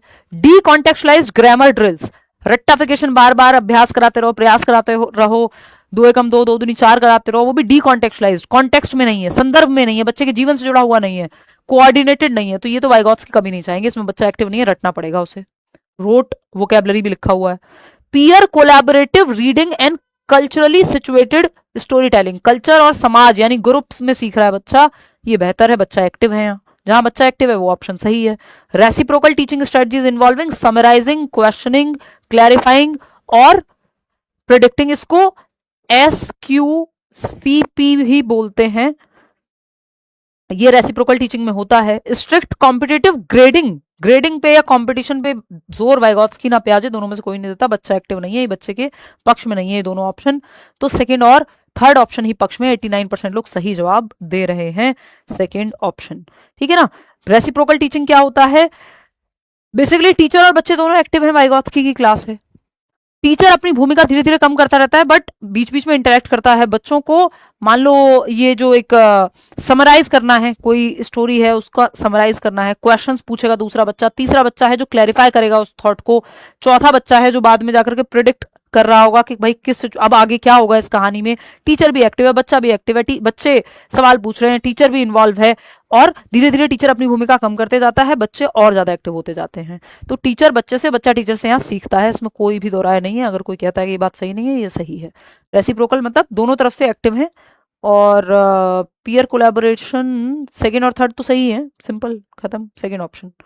चलिए खैर, ये तो हम चर्चा कर ही चुके हैं सही जवाब की। आगे बढ़ेंगे, क्वेश्चन नंबर 20 देखिएगा, 20वां सवाल। अच्छे लग रहे हैं आज के सवाल? कमेंट्स में जरूर बताना कैसा लगा आज का सेट। देखना क्वेश्चन नंबर 20 देखिएगा, हालांकि सारे सवाल इतने लेंदी और इतने मुश्किल नहीं आने चाहिए, थोड़े 19-20 भी आने चाहिए, वो तो आज आपके कमेंट्स से पता लगेगा कि आप कैसा आपको महसूस हुआ। देखिएगा क्वेश्चन नंबर है 20, 20वां सवाल। वाइल टीचिंग फ्रैक्शन यानी भिन्न पढ़ा रहे हो आप बच्चे को, फ्रैक्शन का एडिशन, भाई 1/2 प्लस 1/2 ये कैसे जुड़ेगा? तो आप पता ना एलसीएम एचसीएफ लेते थे, ये करते थे, वो करते थे, तब जोड़ते थे, ठीक। तो फ्रैक्शन का एडिशन सिखा रहे हो बच्चों को, भिन्नों का जोड़ सिखा रहे हो। A teacher asks a probing question and realizes that most learners hold a misconception. Probing question पूछा, प्रोबिंग क्वेश्चन होता है जो और गहराई में जानने में हेल्प करता है बच्चे की सोच के बारे में, कि वो कैसा सोचता है। उस पर जब आप एक सवाल किया, फिर बच्चे ने कोई जवाब दिया, आप एक और सवाल करते हैं ताकि गहराई में जा सकें सामने वाला सोचता कैसे है या वो क्या कहना चाह रहा है। एक क्वेश्चन से दूसरा क्वेश्चन आप प्रोब करते हैं, है ना। तो प्रोबिंग क्वेश्चन पूछा जिससे टीचर को पता चला कि बच्चों ने मिसकॉन्सेप्शन पाले हुए हैं, नाइव कॉन्सेप्शन या ऑल्टरनेटिव कॉन्सेप्शन, वैकल्पिक अवधारणाएं बनाई हुई हैं जो साइंटिफिकली सही नहीं है बट उन्होंने अपने थॉट के आधार पर बनाई हुई है। जैसे हमें लगता है कि भाई पॉइंट, जब हम छोटे होते हैं तो हमें लगता है 0.25 जो है वो छोटा होगा, और ये जो मतलब भिन्न में पॉइंट में जितनी संख्या होती है वो कम होती है, हम उल्टा सोचते आ रहे हैं जब से बड़े हुए हैं, है ना। हमें लग रहा है कि नहीं, कि ये जो 1/4 है ये तो 1/2 से छोटा ही होगा, हम तो ऐसे सोचते आ रहे हैं ना जब छोटे होते हैं भिन्न। तो यहाँ पे टीचर ने 4 सवाल पूछे तो समझ आ गया कि अभी फ्रैक्शन को लेके क्लैरिटी नहीं है बच्चे को, तो इससे मिसकॉन्सेप्शन का पता लग गया, यानी साइंटिफिकली ट्रू नहीं है या लॉजिकली ट्रू नहीं है, बट बच्चा ऐसा सोचता है अपने अनुभव के आधार पे, है ना, कि 1/4 और 1/2 में तो 1/4 बड़ा होगा क्योंकि बड़ी संख्या लग रही है, जबकि ऐसा नहीं है, भिन्न के केस में ऐसा नहीं होगा। She immediately modifies her lesson using fraction strips before continuing. अब फ्रैक्शन स्ट्रिप का बहुत बढ़िया इस्तेमाल होता है आपकी जो टीचिंग लर्निंग मटीरियल्स हैं, कि अगर आपको भिन्न में बच्चे को दिक्कत है तो आप 1/4 ऐसे आप बता सकते हो कि भाई ये 1/4 है, ये 1/4 है। आप प्रॉपर अगर ये दिखा दिया, आपने स्ट्रिप दिखा दी और उसमें पार्टीशन करके दिखा दिया, 4 भागों में बांट दिया एक स्ट्रिप के माध्यम से, तो समझ में आ जाएगा, फिर बच्चों को इजीली भिन्न का कॉन्सेप्ट समझ में आ जाता है, कि जैसे ही कोई आइसक्रीम बांटनी हो, कुछ और घर में कोई कुछ भी चीजें हो सकती हैं। तो अब इससे आप क्या कर रहे हो, मिसकॉन्सेप्शन को क्लियर कर रहे हो। This instructional decision primarily reflects, ये जो पढ़ाने का तरीका है इससे क्या, किसका उदाहरण है ये निर्णय जो है, ये एक्टिविटी कराना। Comparing learners performance with class norms, compare थोड़ी कर रहे हो आप, तो क्लियर करा रहे हो मिसकॉन्सेप्शन को। Using assessment evidence to identify misconceptions and improve instruction, 78% लोग सही जवाब दे रहे हैं कि आपने एक आकलन का क्या किया, एविडेंस प्रस्तुत किया, उस स्ट्रिप से एकदम क्लियर हो जाएगा, ठीक, कि बच्चे के एक असेसमेंट आकलन यानी सवाल पूछा आपने ताकि आप उसके मिसकॉन्सेप्शन को जांच सको, भ्रांतियों को समझ सको और उसको चैलेंज करके डिस्कस कर सको क्लास में, बच्चे की लॉजिकल थिंकिंग किक इन कर पाए। Determining learners intelligence through classroom task, नहीं, इंटेलिजेंस थोड़ी सुनिश्चित कर रहे हो आप, तो मिसकॉन्सेप्शन दूर कर रहे हो, उनकी अंडरस्टैंडिंग चेक कर रहे हो, एरर्स से ही तो समझ में आएगा कहां गड़बड़ है। Preparing learners for end of unit grading, यहां आप ग्रेडिंग के लिए नहीं करते हो ये सब। ऑल्टरनेटिव कॉन्सेप्शंस और भी बहुत सारे हो सकते हैं। कई बार बच्चों को लगता है जब ट्रेन चलती है तो पेड़ भी साथ साथ चल रहे हैं, मैं जाता हूं तो ये चंदा मामा साथ साथ घूमते हैं, मेरी नानी के यहाँ भी जाते हैं, मामा मतलब नानी मामा सेम ही है, नानी के घर भी जाते हैं, मेरी बुआ के यहाँ भी जाते हैं, तो ये क्या है, ये मिसकॉन्सेप्शन है जो उसको लग रहा है क्योंकि साइंटिफिकली ट्रू नहीं है। या बच्चे को लगता है पानी का रंग हरा होता है जबकि वाटर क्या है, कलरलेस है, आप पढ़ा रहे हैं, फिर वो कहेगा मैंने तो हरे रंग का पानी देखा है, तो आपको डिस्कस करके फिर समझाना होगा कि अच्छा ऐसा है, ये मिसकॉन्सेप्शन है, फिर आप एविडेंस पेश करते हैं। तो ये क्वेश्चन से आपने पहले तो मिसकॉन्सेप्शन को निकाला बच्चे के अंदर से कि ऐसा हो सकता है कि बच्चों को ऐसा लगता हो कि बड़ी संख्या भिन्न में ज्यादा बड़ी होती है, ठीक, तो ये आपका तरीका था, आपने असेसमेंट एविडेंस जो कि एक प्रोबिंग क्वेश्चन था उसके माध्यम से आपने पहचान कर पाई किसकी, मिसकॉन्सेप्शन की। क्वेश्चन नंबर 21 देखिएगा, असर्शन क्या है या अभिकथन क्या है। Educational text books that predominantly feature men in ambitious professional roles, यानी पुरुषों को साइंटिस्ट, पायलट्स, एम्बिशियस रोल्स में दिखाया हुआ है एक एजुकेशनल टेक्स्ट बुक के एक किताब के अंदर, and women exclusively in domestic और subordinate care giving roles severely hinder gender equity, यानी महिलाओं को एक सबऑर्डिनेट केयर गिविंग रोल्स में, ये नर्स हो सकती हैं, टीचर्स हो सकती हैं, इस तरह के रोल्स में दिखाया गया है, बस केयरिंग या नर्चरिंग रोल्स में। पुरुषों को एकदम एडवेंचरस रोल में दिखाया गया है। तो इससे क्या होगा, जेंडर इक्विटी और इक्वालिटी दोनों में बाधा डलती है कि आप देख ही नहीं रहे कि कोई भी कुछ भी बन सकता है, इसका जेंडर से लेना देना नहीं है काम का, ठीक है। तो शैक्षिक पाठ्य पुस्तकें जो मुख्य रूप से पुरुषों को महत्वाकांक्षी, जब किताब में ही आपकी ये दिखाया जाएगा कि एक पुरुष है तो मान लो वो पायलट के रूप में है या एस्ट्रोनॉट के रूप में है, महिला है तो टीचर या डॉक्टर के रूप में है, तो स्टीरियोटाइप को प्रमोट कर रहे हैं आप, और इससे क्या होगा, जेंडर इक्विटी और इक्वालिटी दोनों पे प्रभाव पड़ेगा, है ना। जब भी आप देखते हैं कि आपकी किताबों में, अगर आप ईवीएस तक की किताब में चले जाएंगे तो सुनीता विलियम्स का भी जिक्र है, आपका कर्णम मलेश्वरी जो कि वेट लिफ्टर हैं, सुनीता विलियम्स आप जानते हैं एस्ट्रोनॉट हैं, या फिर आपकी इवन कल्पना चावला तक के बारे में बात हुई है, मैरी कॉम, मतलब ऐसे उदाहरण हैं जो स्टीरियोटाइप्स को चैलेंज करते हैं, ना कि उनको बढ़ावा देते हैं। अगर ऐसे उदाहरण पहले होते थे किताबों में, अब ये समय के साथ चेंज हुआ है, अगर स्टीरियोटाइप वाले एग्जांपल्स होंगे कि जितना काम 2 महिलाएं मिलकर के 4 दिन में करती हैं उतना काम एक पुरुष 1 दिन में कर लेता है, तो ये क्या है, ये स्टीरियोटाइप को दर्शाता है कि सारी महिलाएं वीक हैं या सारे पुरुष मजबूत हैं। ये कहना स्टीरियोटाइप है कि आपने एक बिलीफ बना लिया जिसका साइंटिफिक एविडेंस नहीं है कुछ। रीजन क्या है, such biased educational materials implicitly reinforce rigid gender schemas effectively limiting the self efficacy and diverse career aspirations of young female learners. बहुत ही बेहतरीन बात कही गई है, दोनों बातें सही है, 75% लोग सही जवाब दे रहे हैं।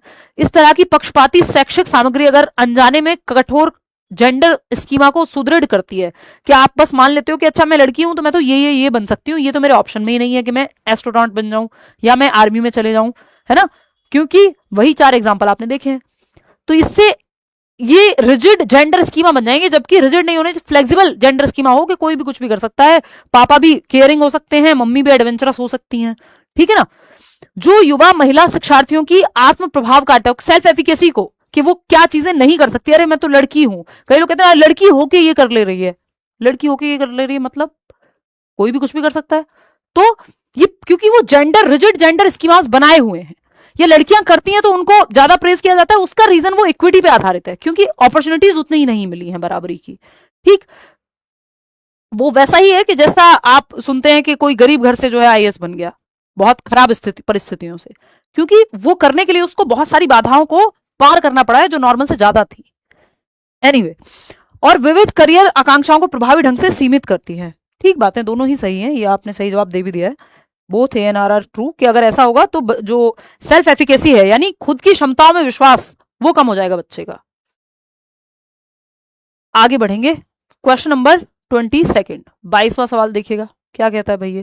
When a child encounters an entirely novel and complex problem, novel मतलब नई समस्या आई है एकदम और जटिल समस्या है बच्चे के सामने, एन इफेक्टिव प्रॉब्लम सॉल्वर, एक अच्छा समस्या समाधान करता अगर बच्चा है तो वो will strategically deploy various heuristic strategies यानी जुगाड़, वो अलग अलग तरह के फंडे अपनाएगा कि भाई ये नहीं तो ऐसे, नहीं तो ऐसे इसको सॉल्व कर सकते हैं, ठीक है। All of the following are examples of flexible heuristics except, कोई एक चीज है जो फ्लेक्सिबल तरीका नहीं है प्रॉब्लम सॉल्व करने का, वो आपको ढूंढनी है कि नई प्रॉब्लम आई है तो कौन सा तरीका है जो हेल्पफुल नहीं होगा। एक्सेप्ट लिखा हुआ है, जब एक्सेप्ट लिखा हुआ हो या इसके बजाय या अतिरिक्त, ह्यूरिस्टिक्स प्रॉब्लम सॉल्व करने में हेल्प करते हैं, है ना, कि आपका ये रिमोट नहीं चल रहा, आप देखते हैं, आपने बचपन से देखा है या आपके दिमाग में आइडिया है पहले तो ऐसे ऐसे कर लगता हूं, थोड़ा बहुत इधर उधर हुआ होगा तो चल जाएगा, ये ह्यूरिस्टिक है, जुगाड़ है ना, प्रॉब्लम को सॉल्व करने में हेल्पफुल होता है, ठीक है। Working backward, step by step work करना बैकवर्ड प्रॉब्लम से सॉल्यूशन की तरफ, ये तो हेल्पफुल होता है प्रॉब्लम सॉल्विंग में।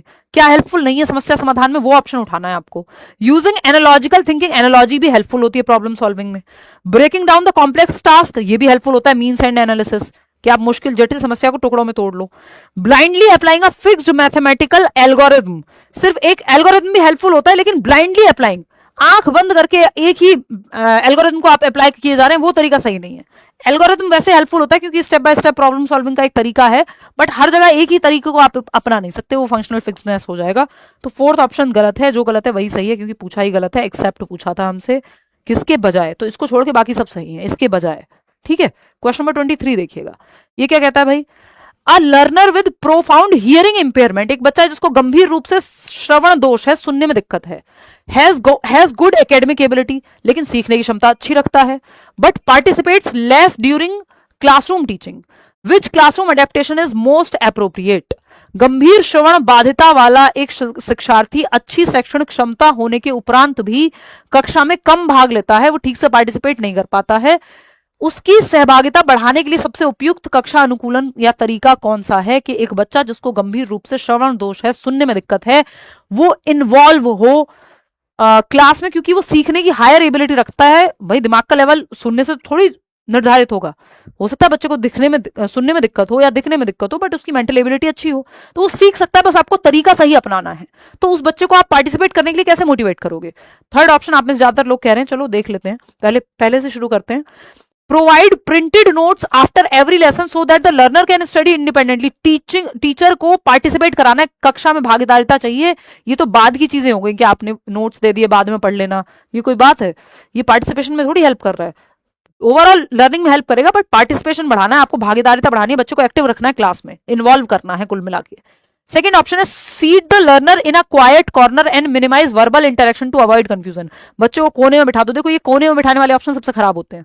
सेग्रीगेट नहीं करना है, अलग थलग नहीं रखना है, शांत कोने में बिठा दो, उससे ज्यादा बात मत करो, उसको डिस्टर्ब मत करो, ये फालतू बातें हैं। बच्चों को इन्वॉल्व करना है हमें। Ensure the learner has a clear view of the teacher's face, use visual cues and written support and supplement communication with sign language और जेस्चर्स वेन एवर रिक्वायर्ड। इतना सब अगर आप कर लेंगे तो बच्चा अपने आप इन्वॉल्व हो जाएगा। क्योंकि उसको सुनने में दिक्कत है, तो अगर आप पीछे बिठाएंगे ऐसे बच्चे को तो उस तक और कम आवाज जाएगी। दूसरा, पीछे से दिखेगा भी कम। तो जब पास में बिठा रहे हो आप टीचर, फर्स्ट रो में आप जब बिठा रहे हैं, चाहे देखने में दिक्कत हो, स्पेशल नीड वाले बच्चे को अगर आप, स्पेशली अगर श्रवण दोष है, आगे बिठा लिया तो टीचर के फेशियल एक्सप्रेशन से आप जैसे बोलते हैं तो आपकी वर्डिंग का अंदाजा भी लगाता है इंसान, थोड़ी आवाज से समझता है जितनी उसको समझ में आ रही होगी, है ना। और एक्स्ट्रा सपोर्ट आप विजुअल क्यूज देते हैं कि आपने ए फॉर एप्पल बोला, एप्पल बना भी दिया, तो वो देख के भी समझ पा रहा है, एसोसिएट कर पाएगा चीजों को। तो साइन लैंग्वेज का जहां जरूरत पड़ रहा है, अगर जरूरत है तो उसका भी इस्तेमाल करेंगे। जेस्चर जो हाव भाव हैं आपके, वो भी बताते हैं आप क्या कहना चाह रहे हैं, ठीक है ना। बॉडी लैंग्वेज भी तो काम करती है। तो कई लोगों की बॉडी लैंग्वेज इस तरह की होती है, आप समझ नहीं आता कहना क्या चाह रहे हो भाई, या कहना भी चाह रहे हो या नहीं। ऑप्शन नंबर 4 देखिएगा, pair the learner with a high. तो टीचर के केस में अगर ऐसा होगा तो प्रॉब्लम हो जाएगी, क्योंकि आपको अपनी बात बॉडी से भी, जेस्चर से भी कन्वे करनी है। स्टिमुलस वेरिएशन का एक पूरा स्किल है जो आप अप्लाई करते हैं, जो एनसीईआरटी कहता है, आपका माइक्रो टीचिंग की साइकिल में भी आप सीखते हैं, टीचिंग स्किल्स में से एक स्किल है ना। फोर्थ ऑप्शन देखिएगा, pair the learner with a high achieving peer who can explain the lesson after class. कि एक हाई अचीविंग पीयर, एक फर्स्ट आने वाले बच्चे को बिठा दो जो उसको बाद में समझा दे। ये कोई तरीका नहीं है, टीचर को क्लास में इन्वॉल्व करना है उसको। ऐसा नहीं कि अलग थलग से, फिर तो वो ट्यूशन ना पढ़ ले अलग से जाके, या कुछ और ही कर लेगा फिर क्लास में बैठ। आपका क्या यूज है एज अ टीचर। तो third option is the right answer. Question number 24 देखिएगा, ये क्या कहता है, according to the socio cultural constructivist perspective, human learning is an inherently dash process where knowledge is actively dash through meaningful interactions with the community, peers and cultural artifacts. कहना क्या चाहते हैं, सामाजिक सांस्कृतिक रचनावादी यानी वाइगॉत्स्की को याद कर लो, परिप्रेक्ष्य के अनुसार मानव शिक्षा एक स्वाभाविक रूप से, बायोलॉजिकल नहीं, समाज एक्टिव प्रोसेस है, सोशल और को कंस्ट्रक्टेड, मतलब यहां पे एक्टिव भी होता तो भी सही हो जाता। सोशियो कल्चरल, समाज और संस्कृति के माध्यम से बच्चा सीखता है। तो एक तो इनहेरेंटली आंतरिक रूप से सामाजिक प्रकृति हो गई, सामाजिक प्रक्रिया हो गई सीखना। दूसरा, को कंस्ट्रक्टेड, एक्टिवली को कंस्ट्रक्टेड, यानी बच्चे एक दूसरे के साथ मिलकर कंस्ट्रक्ट करेंगे, को कंस्ट्रक्टेड थ्रू मीनिंगफुल इंटरेक्शन, सह निर्मित है, एक दूसरे के साथ मिलकर के ज्ञान का निर्माण करेंगे बच्चे। इंडिविजुअलिस्टिक नहीं है, क्योंकि सोशियो कल्चरल है तो ग्रुप में होगी। पैसिव नहीं है बच्चा यहाँ, ये बायोलॉजिकल की तो बहुत ज्यादा बात करते ही नहीं है, ठीक है। तो ये सोशल है या एक्टिव प्रोसेस है, थर्ड ऑप्शन। कितने लोग सही दे रहे हैं, 93% लोग, बहुत बढ़िया। 5 सवाल और हैं। क्वेश्चन नंबर 25 देखिएगा, ये क्या कहता है, how should an expert progressive educator fundamentally view children's errors and misconceptions in a mathematics classroom. एक टॉपिक है आपका 1 नंबर का, चिल्ड्रंस एरर, बच्चे की गलतियां कैसे देखनी है आपको, एक विंडो के रूप में। बच्चे की गलतियां उसकी सोच के बारे में आपको बताती हैं, हेल्पफुल होती हैं एरर्स जो है सीखने में। एक विशेषज्ञ प्रगतिशील शिक्षक, जो आज का मॉडर्न टीचर है, जो प्रगतिशील है, प्रोग्रेसिव है, लर्निंग बाय डूइंग की बात करता है, जॉन डुई को फॉलो करता है, चाइल्ड सेंटर्ड है, उसको गणित की कक्षा में बच्चों की त्रुटियों और भ्रांतियों को मौलिक रूप से कैसे देखना चाहिए। जो मिसकॉन्सेप्शंस और गलतियां कर रहे हैं बच्चे, वो हेल्पफुल है, उसको सीखने का मौका मिलेगा, उससे फीडबैक मिलेगा आपको कि जैसे जिस क्वेश्चन में आप लोग सबसे गलत ऑप्शन चूज करते हो ज्यादातर लोग, उस क्वेश्चन को मैं बहुत तसल्ली से ज्यादा देर एक्सप्लेन करती हूँ, क्योंकि मुझे समझ में आ जाता है आपकी गलती से कि पोल में सिर्फ 30% लोग ही सही जवाब दे रहे हैं, इसका जवाब 70% लोग गलत दे रहे हैं। तो मुझे समझ आ जाएगा कि इसमें आपको कंफ्यूजन ज्यादा है, यहां आप गलती कर रहे हैं, मिसकॉन्सेप्शन है कुछ, तो उसको मैं क्लियर करूंगी। तो गलतियां क्या है, हेल्पफुल है सिखाने के लिए, है ना। Errors are part of learning, सीखने का हिस्सा है। As undeniable fixed proof of low innate cognitive ability, इसका मतलब ये नहीं है कि आप में क्षमता नहीं है, बस आपका कॉन्सेप्ट कुछ गड़बड़ हुआ पड़ा है, या तो आपने गलत जगह से पढ़ लिया है, गलत तरीके से पढ़ लिया है, या पढ़ाई नहीं है, या कंफ्यूजन है कहीं ना कहीं, ये कुछ समझ में आएगा, या कॉन्सेप्ट हो सकता है मुश्किल हो जो क्लियर ना हो पाया हो। सेकेंड ऑप्शन क्या कहता है, as significant valuable windows into the child's intuitive thought processes and current schemas, बच्चे के जो करंट स्कीमा है, यानी जो मूल्यवान खिड़कियों के रूप में काम करती हैं गलतियां, विंडोज के रूप में, और जो उसका करंट स्कीमा है, वर्तमान स्कीमा, यानी एग्जिस्टिंग नॉलेज जो है, उसकी वर्तमान ज्ञान जो भी उसके दिमाग में आज सेव्ड इंफॉर्मेशन है, उसके बारे में आपको बताता है। और बच्चा सोचता कैसे है ये पता लगता है आपको, कि आपने इस क्वेश्चन को गलत पढ़ लिया, ये पता लगेगा ना कैसे आप पढ़ के समझ पा रहे हैं कि नहीं, है ना। थर्ड ऑप्शन है as strategic opportunities to provide targeted instructional scaffolding and cognitive conflict, कि आप स्ट्रेटेजिक अपॉर्चुनिटी, एक अवसर है कि कहां आपको बच्चे को वो कंफ्यूजन क्लियर करनी है, उसके कॉग्निटिव कॉन्फ्लिक्ट के माध्यम से स्कैफोल्ड करना है, हेल्प करना है, जहां वो अटक रहा हो, कॉग्निटिव कॉन्फ्लिक्ट फेस कर रहा हो, यानी डिसइक्विलिब्रियम हो, कंफ्यूजन हो। कॉग्निटिव कॉन्फ्लिक्ट मतलब कंफ्यूजन हो। इसी कॉग्निटिव कॉन्फ्लिक्ट से आपका स्कीमा अपडेट होता है, आपकी समझ बेहतर होती है। यूबीटेट में भी पूछा है कि कॉग्निटिव कॉन्फ्लिक्ट से क्या होता है, कॉग्निटिव डेवलपमेंट या कॉग्निटिव समझ, अंडरस्टैंडिंग बेहतर होती है आपकी। अगर कॉन्फ्लिक्ट ही नहीं होगा, कभी कंफ्यूजन ही नहीं आई, तो कुछ नया सीखोगे नहीं, नेक्स्ट लेवल पे जाओगे नहीं। अगर प्रॉब्लम फेस नहीं कर रहे हो तो फिर सब सेम लेवल का चलता रहेगा। अगर मुश्किल सवाल नहीं आए, कैसे पता लगेगा कि कितनी बेहतर समझ हुई है। फोर्थ ऑप्शन देखना, एज सीवियर बिहेवियरल इन्फ्रैक्शंस रिक्वायरिंग, नहीं, ये कोई बिहेवियरल प्रॉब्लम नहीं है, इसके लिए पनिशमेंट नहीं दी जानी चाहिए। तो सेकंड और थर्ड ही सही है। 78% लोग, जो कि सेकंड ऑप्शन में आता है, सेकंड और थर्ड। फर्स्ट और फोर्थ नहीं हो सकते क्योंकि ये तो गलत है। फर्स्ट सेकंड थर्ड नहीं हो सकते क्योंकि सेकंड तो सही है बट थर्ड भी सही है, लेकिन फर्स्ट गलत है तो ये भी नहीं हो सकता। फोर्थ जहां है गलत हो जाएगा। तो फर्स्ट और फोर्थ तो जहां भी है वो गलत ही है ऑप्शन, बाकी सब में फर्स्ट और फोर्थ है। Second option is the right answer over here. आगे बढ़ेंगे, क्वेश्चन नंबर 26 देखिएगा, ये क्या कहता है।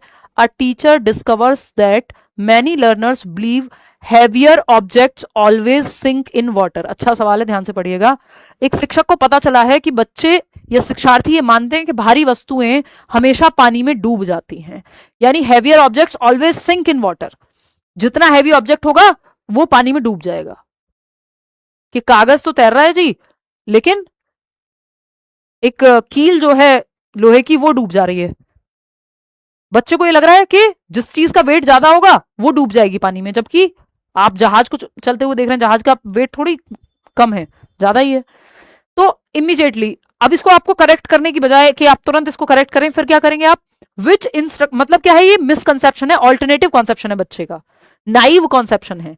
Which instructional approach would best promote conceptual change. अब आपको कॉन्सेप्ट चेंज कराना है इंक्वायरी या डिस्कशन के माध्यम से।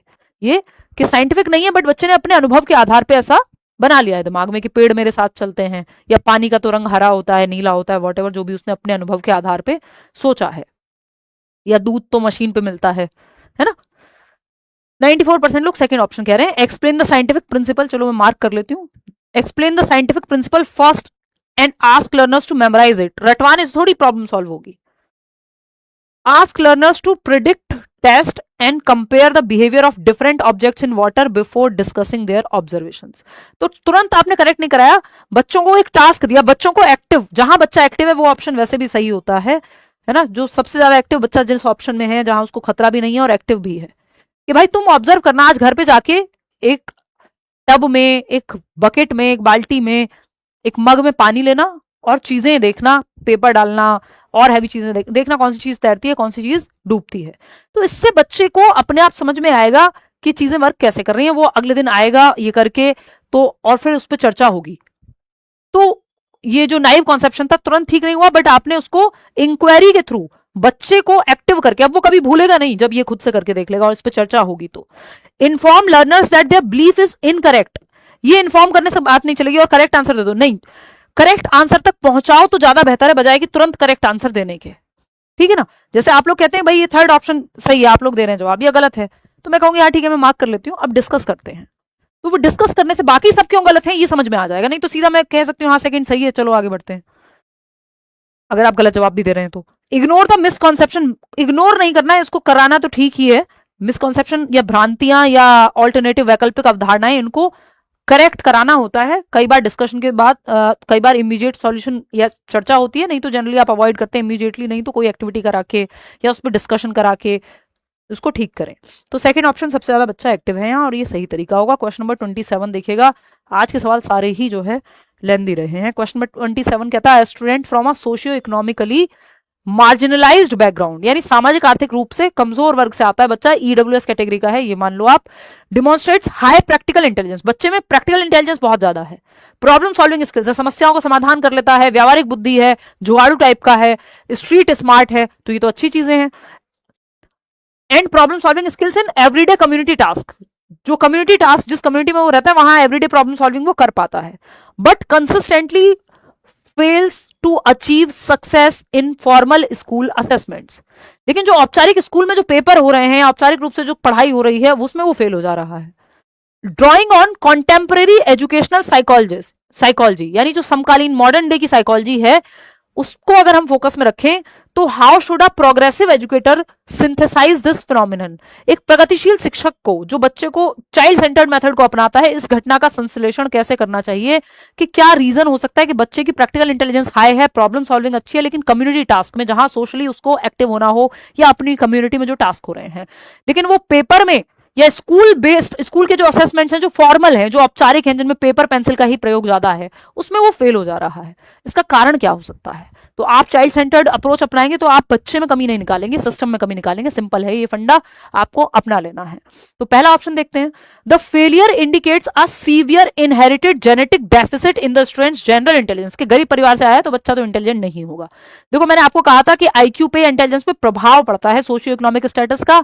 ये नहीं है कि गरीब बच्चा जो है वो इंटेलिजेंट ही नहीं होगा, थोड़े 2-4 पॉइंट इधर उधर होंगे, बाकी ऐसा नहीं है कि आप अमीर परिवार में पैदा हुए हैं तो कल को आपका आईक्यू आज 70 था, कल को आपके घर वालों ने आपको नोट की गड्डियां दिखाई और परसों 140 हो गया। ये पॉसिबिलिटी नहीं है ना? थोड़ा बहुत इंपैक्ट आएगा, ओवरऑल साल दर साल या 10 सालों में आपको अंतर पता लग जाएगा। अगर 2 ट्विंस भी हैं और एक सोशियो इकोनॉमिकली अच्छे घर में रहता है और दूसरा थोड़ा इकोनॉमिकली वीकर सेक्शन में है, तो आपको अंतर पता भी लगेगा, तो 10 साल में जाके कहीं आईक्यू में डिफरेंस आएगा। वो भी इतना बड़ा नहीं आ जाएगा कि एकदम 70 से डबल का नहीं आ जाएगा, थोड़ा अंतर आएगा। ठीक, तो द फेलियर इंडिकेट्स, हम ये कह रहे हैं ये जेनेटिक डिसऑर्डर है और इसकी जनरल इंटेलिजेंस ही कम है, तो फिर हम पहले ही कह रहे हैं कि भाई वो प्रैक्टिकल इंटेलिजेंस में, प्रॉब्लम सॉल्विंग में तो अच्छा है, तो ये तो नहीं कह सकते कि उसकी जनरल इंटेलिजेंस कम है। जनरल इंटेलिजेंस नहीं है, टाइप्स ऑफ इंटेलिजेंस की बात हो रही है। The failure is primarily a systematic reflection of the school's culturally indifferent pedagogy and rigid standardized assessment practices। ये बात हमें सही लग रही है और 57% लोग सही जवाब दे भी रहे हैं। अभी इस पे चर्चा करेंगे, बाकी के दोनों ऑप्शन भी देख लेते हैं क्यों सही है क्यों गलत है। थर्ड ऑप्शन है, the student fundamentally lakhs intrinsic motivation because marginalised communities inherently do not value academic education. कि छात्र जो है मौलिक रूप से आंतरिक अभिप्रेरणा की कमी है उसमें, क्योंकि ये वाले जो समुदाय हैं, मार्जिनलाइज्ड कम्युनिटी हैं, जो डेप्राइव्ड चिल्ड्रन है, ये आपके टॉपिक है एक, डेप्राइव्ड एंड डिसएडवांटेज्ड बच्चे, जो किसी भी रूप से अलाभान्वित या वंचित समूह से आने वाले बच्चे हैं, चाहे वो आर्थिक स्थिति पे हो, चाहे समाज ने उनको हाशिए पे रखा हो, गरीबी से, किसी एक विशेष जाति धर्म से आने की वजह से, है ना, जो जिनको लाभ नहीं मिल पाया है या वंचित रह गए हैं सुविधाओं से, अपॉर्चुनिटीज से, आर्थिक रूप से या सामाजिक रूप से। तो ऐसा नहीं कि ये बच्चे सीख नहीं सकते, तो ये तो इनके अंदर तो मोटिवेशन नहीं होगा, बल्कि जिसका पेट भरा हुआ है उससे ज्यादा मोटिवेशन कई बार देखने को मिलता है, क्योंकि कई बार तो आपकी सर्वाइवल नीड्स ही पूरी नहीं हो रही होती ना। इसका मतलब ये नहीं कि सर्वाइवल नीड्स पूरी मत करो तो मोटिवेशन आ जाएगा, बट ये कोई रीजन नहीं है मोटिवेशन की कमी होगी। The student possesses only bodily kinesthetic intelligence, बात हो रही है उसकी सोशल इंटेलिजेंस की, ये कह रहे हैं बॉडीली काइनेस्थेटिक है उसमें तो सिर्फ, and is biologically incapable of mastering cognitive academic task. Cognitive task problem solving जो है कॉग्निटिव टास्क है, पहली बात तो समस्या समाधान जो है, तो ऐसा नहीं है कि कॉग्निटिव स्किल खत्म हो गई है उसकी, या सोशली जब वो इंटेलिजेंस दिखा रहा है तो ऐसा नहीं है कि ये सिर्फ हम ये कहें कि नहीं नहीं बॉडीली काइनेस्थेटिक, यहाँ दौड़ने भागने की तो बात ही नहीं हुई कुछ। ठीक है ना? तो एक ही ऑप्शन फिर यहाँ सही लगेगा आपको कि the failure is primarily a systemic reflection of the school's culturally indifferent pedagogy, कि बच्चे की संस्कृति से जोड़ ही नहीं पा रहे आप जो पढ़ा रहे हैं क्लास में, इस वजह से आप कनेक्ट नहीं कर पा रहे। तो यह विफलता जो है, ठीक है ना, यह विफलता 62% लोग सही जवाब देंगे। यह विफलता मुख्य रूप से स्कूल के सांस्कृतिक रूप से उदासीन शिक्षा शास्त्र, जो सांस्कृतिक रूप से कनेक्ट ही नहीं कर पा रहा आपकी जो पेडागोजी है, पढ़ाने के मेथड है, और कठोर मानकीकृत मूल्यांकन, सिर्फ स्टैंडर्डाइज टेस्ट ही आप इंडिविजुअल डिफरेंस को ध्यान में रखते हुए ओरल टेस्ट कराइए, कोई एक्टिविटी कराइए, देखिए बच्चा किस टेस्ट में को करिकुलर एक्टिविटी में अच्छा है तो उधर भेजिए, है ना, एक ही तरीका नहीं। तो second option is the right answer. यहाँ सिस्टम की कमी है, बच्चे की कमी नहीं है इस चीज में। क्वेश्चन नंबर 28 देखिएगा, ये क्या कहता है। क्वेश्चन नंबर 28 कहता है, in a linguistically diverse classroom a teacher actively encourages translanguaging, allowing learners to flexibly weave their mother tongues with the formal medium of instruction during group collaborative tasks.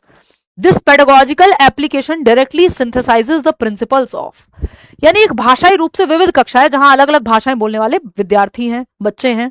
एक शिक्षक सक्रिय रूप से भाषा अंतरण, एक भाषा से दूसरी भाषा में आप स्विच कर जाते हो, मल्टीपल लैंग्वेजेस को मिक्स करके जो है आप भाषा सिखा रहे हो, सीख रहे हो, या कॉन्सेप्ट समझ रहे हो, तो लैंग्वेज बैरियर नहीं है, जिस भाषा में बच्चे को समझ में आए उस तरह से समझाया जा रहा है, जिससे शिक्षार्थियों को समूह सहयोगात्मक कार्यों के दौरान शिक्षा की औपचारिक भाषा के साथ साथ अपनी मातृभाषा को लचीले ढंग से इंक्लूड करने की अनुमति मिल रही है। यह शैक्षणिक अनुप्रयोग सीधे किन सिद्धांतों का संश्लेषण करता है, किन मेथड्स को, प्रिंसिपल्स को ये इंक्लूड करता है, सिंथेसाइज करने का मतलब ये है। बिहेवियरिस्ट नहीं, व्यवहारवादी थोड़ी है, ये तो कंस्ट्रक्टिविस्ट है, बच्चा एक्टिव है। Vygotsky's view of language as a mediating, ये बिहेवियरिस्ट बहुत नेगेटिव वर्ड है अगर आप सीटेट की बात करोगे तो, वैसे भी इन जनरल भी जब तक पूछा ना हो कोई पर्टिकुलर थियरी वगैरह, और वो सीटेट में नहीं आता, operant conditioning, classical conditioning, Thorndike, ये सब बिहेवियरिस्ट लोग हैं, सीटेट के काम के नहीं है। सेकेंड ऑप्शन देखिएगा, Vygotsky's view of language as a mediating cultural tool and the recognition of individual differences as a pedagogical resource, यानी भाषा को एक मध्यस्थ सांस्कृतिक उपकरण के रूप में देखने का वाइगॉत्स्की का दृष्टिकोण, कि भाषा क्या एक माध्यम है, सांस्कृतिक रूप से बच्चे को आप कनेक्ट कर पाओगे अगर उसकी भाषा से जोड़ पा रहे हो, और भाषा टूल भी है दिमाग की समझ को बेहतर बनाने के लिए। बात तो सही है भाई, मैं और आप कैसे कनेक्ट कर पा रहे हैं, ये सारी जो भी कहानी चल रही है, जो भी आपकी समझ बेहतर हो रही है, कैसे हो पा रही है, भाषा के माध्यम से ही। थर्ड ऑप्शन क्या है, Piaget's concept of egocentric speech and the assimilation of rigid grammatical structures, उसकी बात तो यहाँ हो ही नहीं रही, यहाँ तो फ्लेक्सिबिलिटी की बात हो रही है कि एक भाषा से दूसरे भाषा में बच्चा जा पाए, मल्टीपल लैंग्वेज का इस्तेमाल कर पाए, बहुभाषी कक्षा है। Nativist perspective of the language acquisition, LAD functioning independently of the social context, ये तो कोई सेंस नहीं है इस बात का कि लैंग्वेज एक्विजिशन डिवाइस जो है वो यहाँ काम कर रहा है, उपकरण जो है आपका, ये कोई बात नहीं है। ऐसा नहीं है कि दूसरे बच्चों की भाषा देख के बच्चे भाषा सीख ले रहे हैं, वो सब बात नहीं हुई है, तो यहाँ सेकंड ऑप्शन बेहतर है। ठीक है, आगे बढ़ेंगे, क्वेश्चन नंबर 29 देखिएगा, दो सवाल और हैं। क्वेश्चन नंबर 29 आपका क्या कहता है, a teacher wants to accurately assess the readiness level of her students for a complex new mathematical unit, बच्चे कितने तैयार हैं एक नई मुश्किल मैथमेटिक्स की नई यूनिट के लिए, या आप कितने तैयार हैं इन मुश्किल सवालों के लिए, ये जानने के लिए टीचर ने क्या किया है,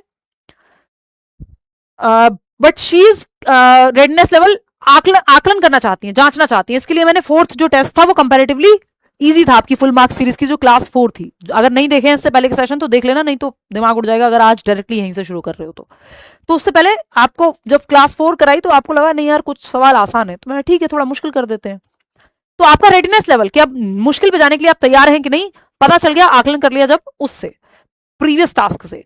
but she is keenly aware that many students suffer from severe mathematics anxiety, but teacher को पता है कि यार मैथमेटिक्स की एंजाइटी भी है बच्चों को, मुश्किल यूनिट पे जाने के लिए पहले वो तत्परता चेक कर रही हैं। To effectively synthesize assessment goals with an understanding of cognition and emotions, the teacher should, क्योंकि बच्चे की जो भावनाएं हैं वो गणित को लेकर डर है, और ये डर जो है आपकी कॉग्निशन को प्रभावित करेगा, दिमाग की क्षमता को समझने की प्रभावित करेगा, अगर बहुत ज्यादा आप डरे हुए हैं किसी टास्क से। तो पहला ऑप्शन क्या है, administer a high stakes strictly time diagnostic test to force students to build emotional resilience, high stake task ले आओ, स्ट्रिक्टली टाइम डायग्नोस्टिक टेस्ट नहीं। Use low stakes open ended exploratory activities and collaborative peer discussions, बच्चा जहां ज्यादा active है, जहां खुल के उसको बात करने की मौका मिलेगा, और परफॉर्मेंस एंजाइटी नहीं है कि तुमको परफॉर्म करना ही है, अगर गलत जवाब दे दिया या गलत कोई आंसर दे दिया तो गड़बड़ हो जाएगी, वो सब नहीं, ओपनली वो चर्चा कर पाए, तो यहाँ एंजाइटी कम हो जाएगी ना उसकी, तो कॉग्निशन एंड इमोशन का पॉजिटिव रिलेशन बन जाएगा, थोड़ा फ्री महसूस करेगा।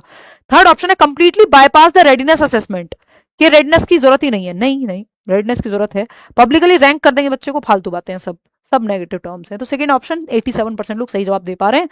चलिए आगे बढ़ते हैं आज के आखिरी सवाल पे, बहुत बढ़िया प्रदर्शन आपका रहा। क्वेश्चन नंबर 30 देखिएगा, बढ़िया, मैं सार्केस्टिकली कह रही हूँ, काफी गलतियां की आज आप लोगों ने, बट थोड़ी लेंदी क्लास थी, थोड़ा सा मिक्स करेंगे, कुछ क्वेश्चंस को आसान रखेंगे अगली बार से, या जैसा भी आपका विचार हो बता देना कमेंट्स में, उसी लेवल का फिर टेस्ट बना देंगे, नहीं तो अपने हिसाब से बनाएंगे ही। देखिए क्वेश्चन नंबर 30 देखिए, आज का आखिरी सवाल,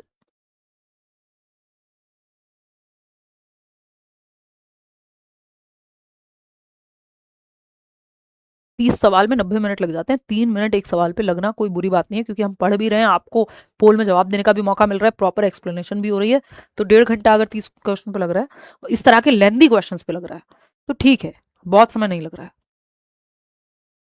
सेकंड टारगेट वैसे 1 घंटे का होना चाहिए, बट दैट्स ओके, क्वेश्चन पे डिपेंड करेगा। क्वेश्चन नंबर 30 आखिरी सवाल, कितने लोग जवाब दे रहे हैं, सेकंड ऑप्शन 44% लोग। चलिए देखते हैं, अभी तो पहले पढ़ लेते हैं।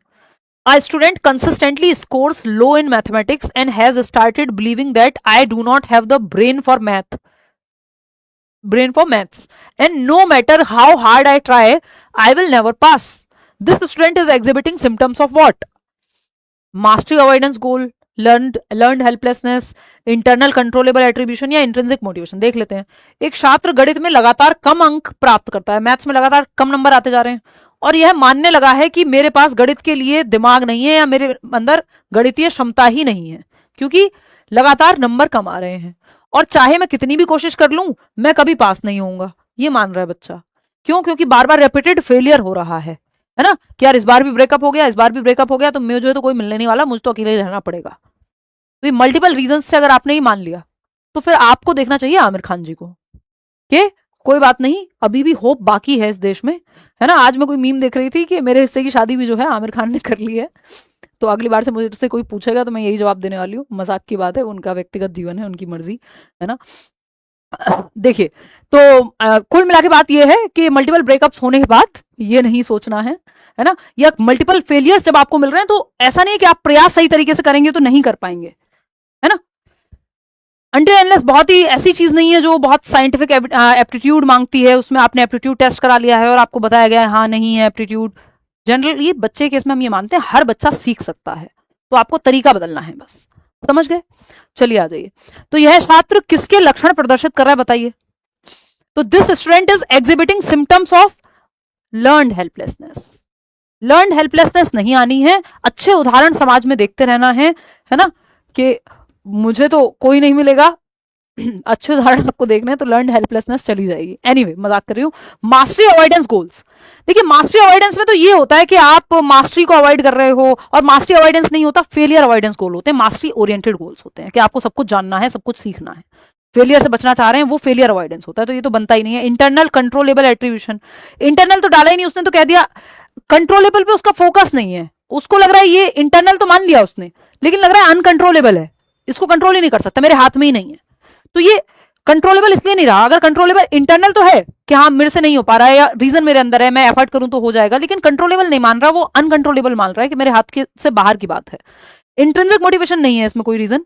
तो ये लर्न हेल्पलेसनेस है, क्योंकि जब मल्टीपल फेलियर के बाद बच्चा ये मान ले रहा है कि अब मुझसे होगा ही नहीं या मैं पास होऊंगा ही नहीं, है ना, तो ये आपका लर्न हेल्पलेसनेस कहलाती है, यानी सीखी हुई असहायता, अर्जित की हुई असहायता because of the previous experience of a learner, जो पुराने अनुभव रहे हैं। जबकि नए तरीके से अगर सिखाया जाए, नए टीचर से सिखाया जाए, नए तरीकों से सिखाया जाए, 50 तरीके एक चीज को सिखाने के, तो बच्चा सीख सकता है ना। आपको सिर्फ उनको थोड़ी पढ़ाना है जो एक बार में समझ जाते हैं, आपको तो सबको पढ़ाना है, और तरीके समझने। अगर बच्चे को पहले ही मैथमेटिक्स में डर है या वो ये मान लेता है क्योंकि बार बार नंबर कम आ रहे हैं, तो आपको तो मेथड चेंज करने की जरूरत है। इतने इंटरेस्टिंग तरीके से पढ़ाने वाले टीचर्स हैं, तभी तो टीचर जो है नेशन बिल्डर क्यों है, क्योंकि आप अगर बच्चे को समझ पाएंगे तो एक चीज को पढ़ाने के 50 तरीके हैं। तो अर्जित असहायता है, क्योंकि बार बार पास्ट एक्सपीरियंस के आधार पर जब आप बच्चा ये मान रहा है कि मैं तो फेलियर ही हूं, तो ये लर्नड हेल्पलेसनेस है। कर देना। आज का सेट कैसा लगा ये बताना, और इसका जो पीडीएफ है वो आपको मिल जाएगा आंसर्स मार्क होके कल शाम तक। लेट्स लर्न स्क्वाड, इसका लिंक भी टेलीग्राम चैनल का आपको मिल जाएगा डिस्क्रिप्शन बॉक्स में। पीडीएफ के लिए आप यहाँ जोड़ सकते हैं। आउट ऑफ 30 क्वेश्चंस कितने ठीक हुए ये बताइएगा। बाकी बी और ओन कांस्टेंट, जिसका मतलब होता है आप अपने साथ बने रहें, चाहे मुश्किल समय हो चाहे आसान हो, बदल जाता है। आउट ऑफ 30 क्वेश्चंस कितने ठीक हुए ये बताइएगा। आज का एक्सप्लेनेशन और क्वेश्चंस का लेवल कैसा लगा ये भी बता दीजिएगा लगे हाथ।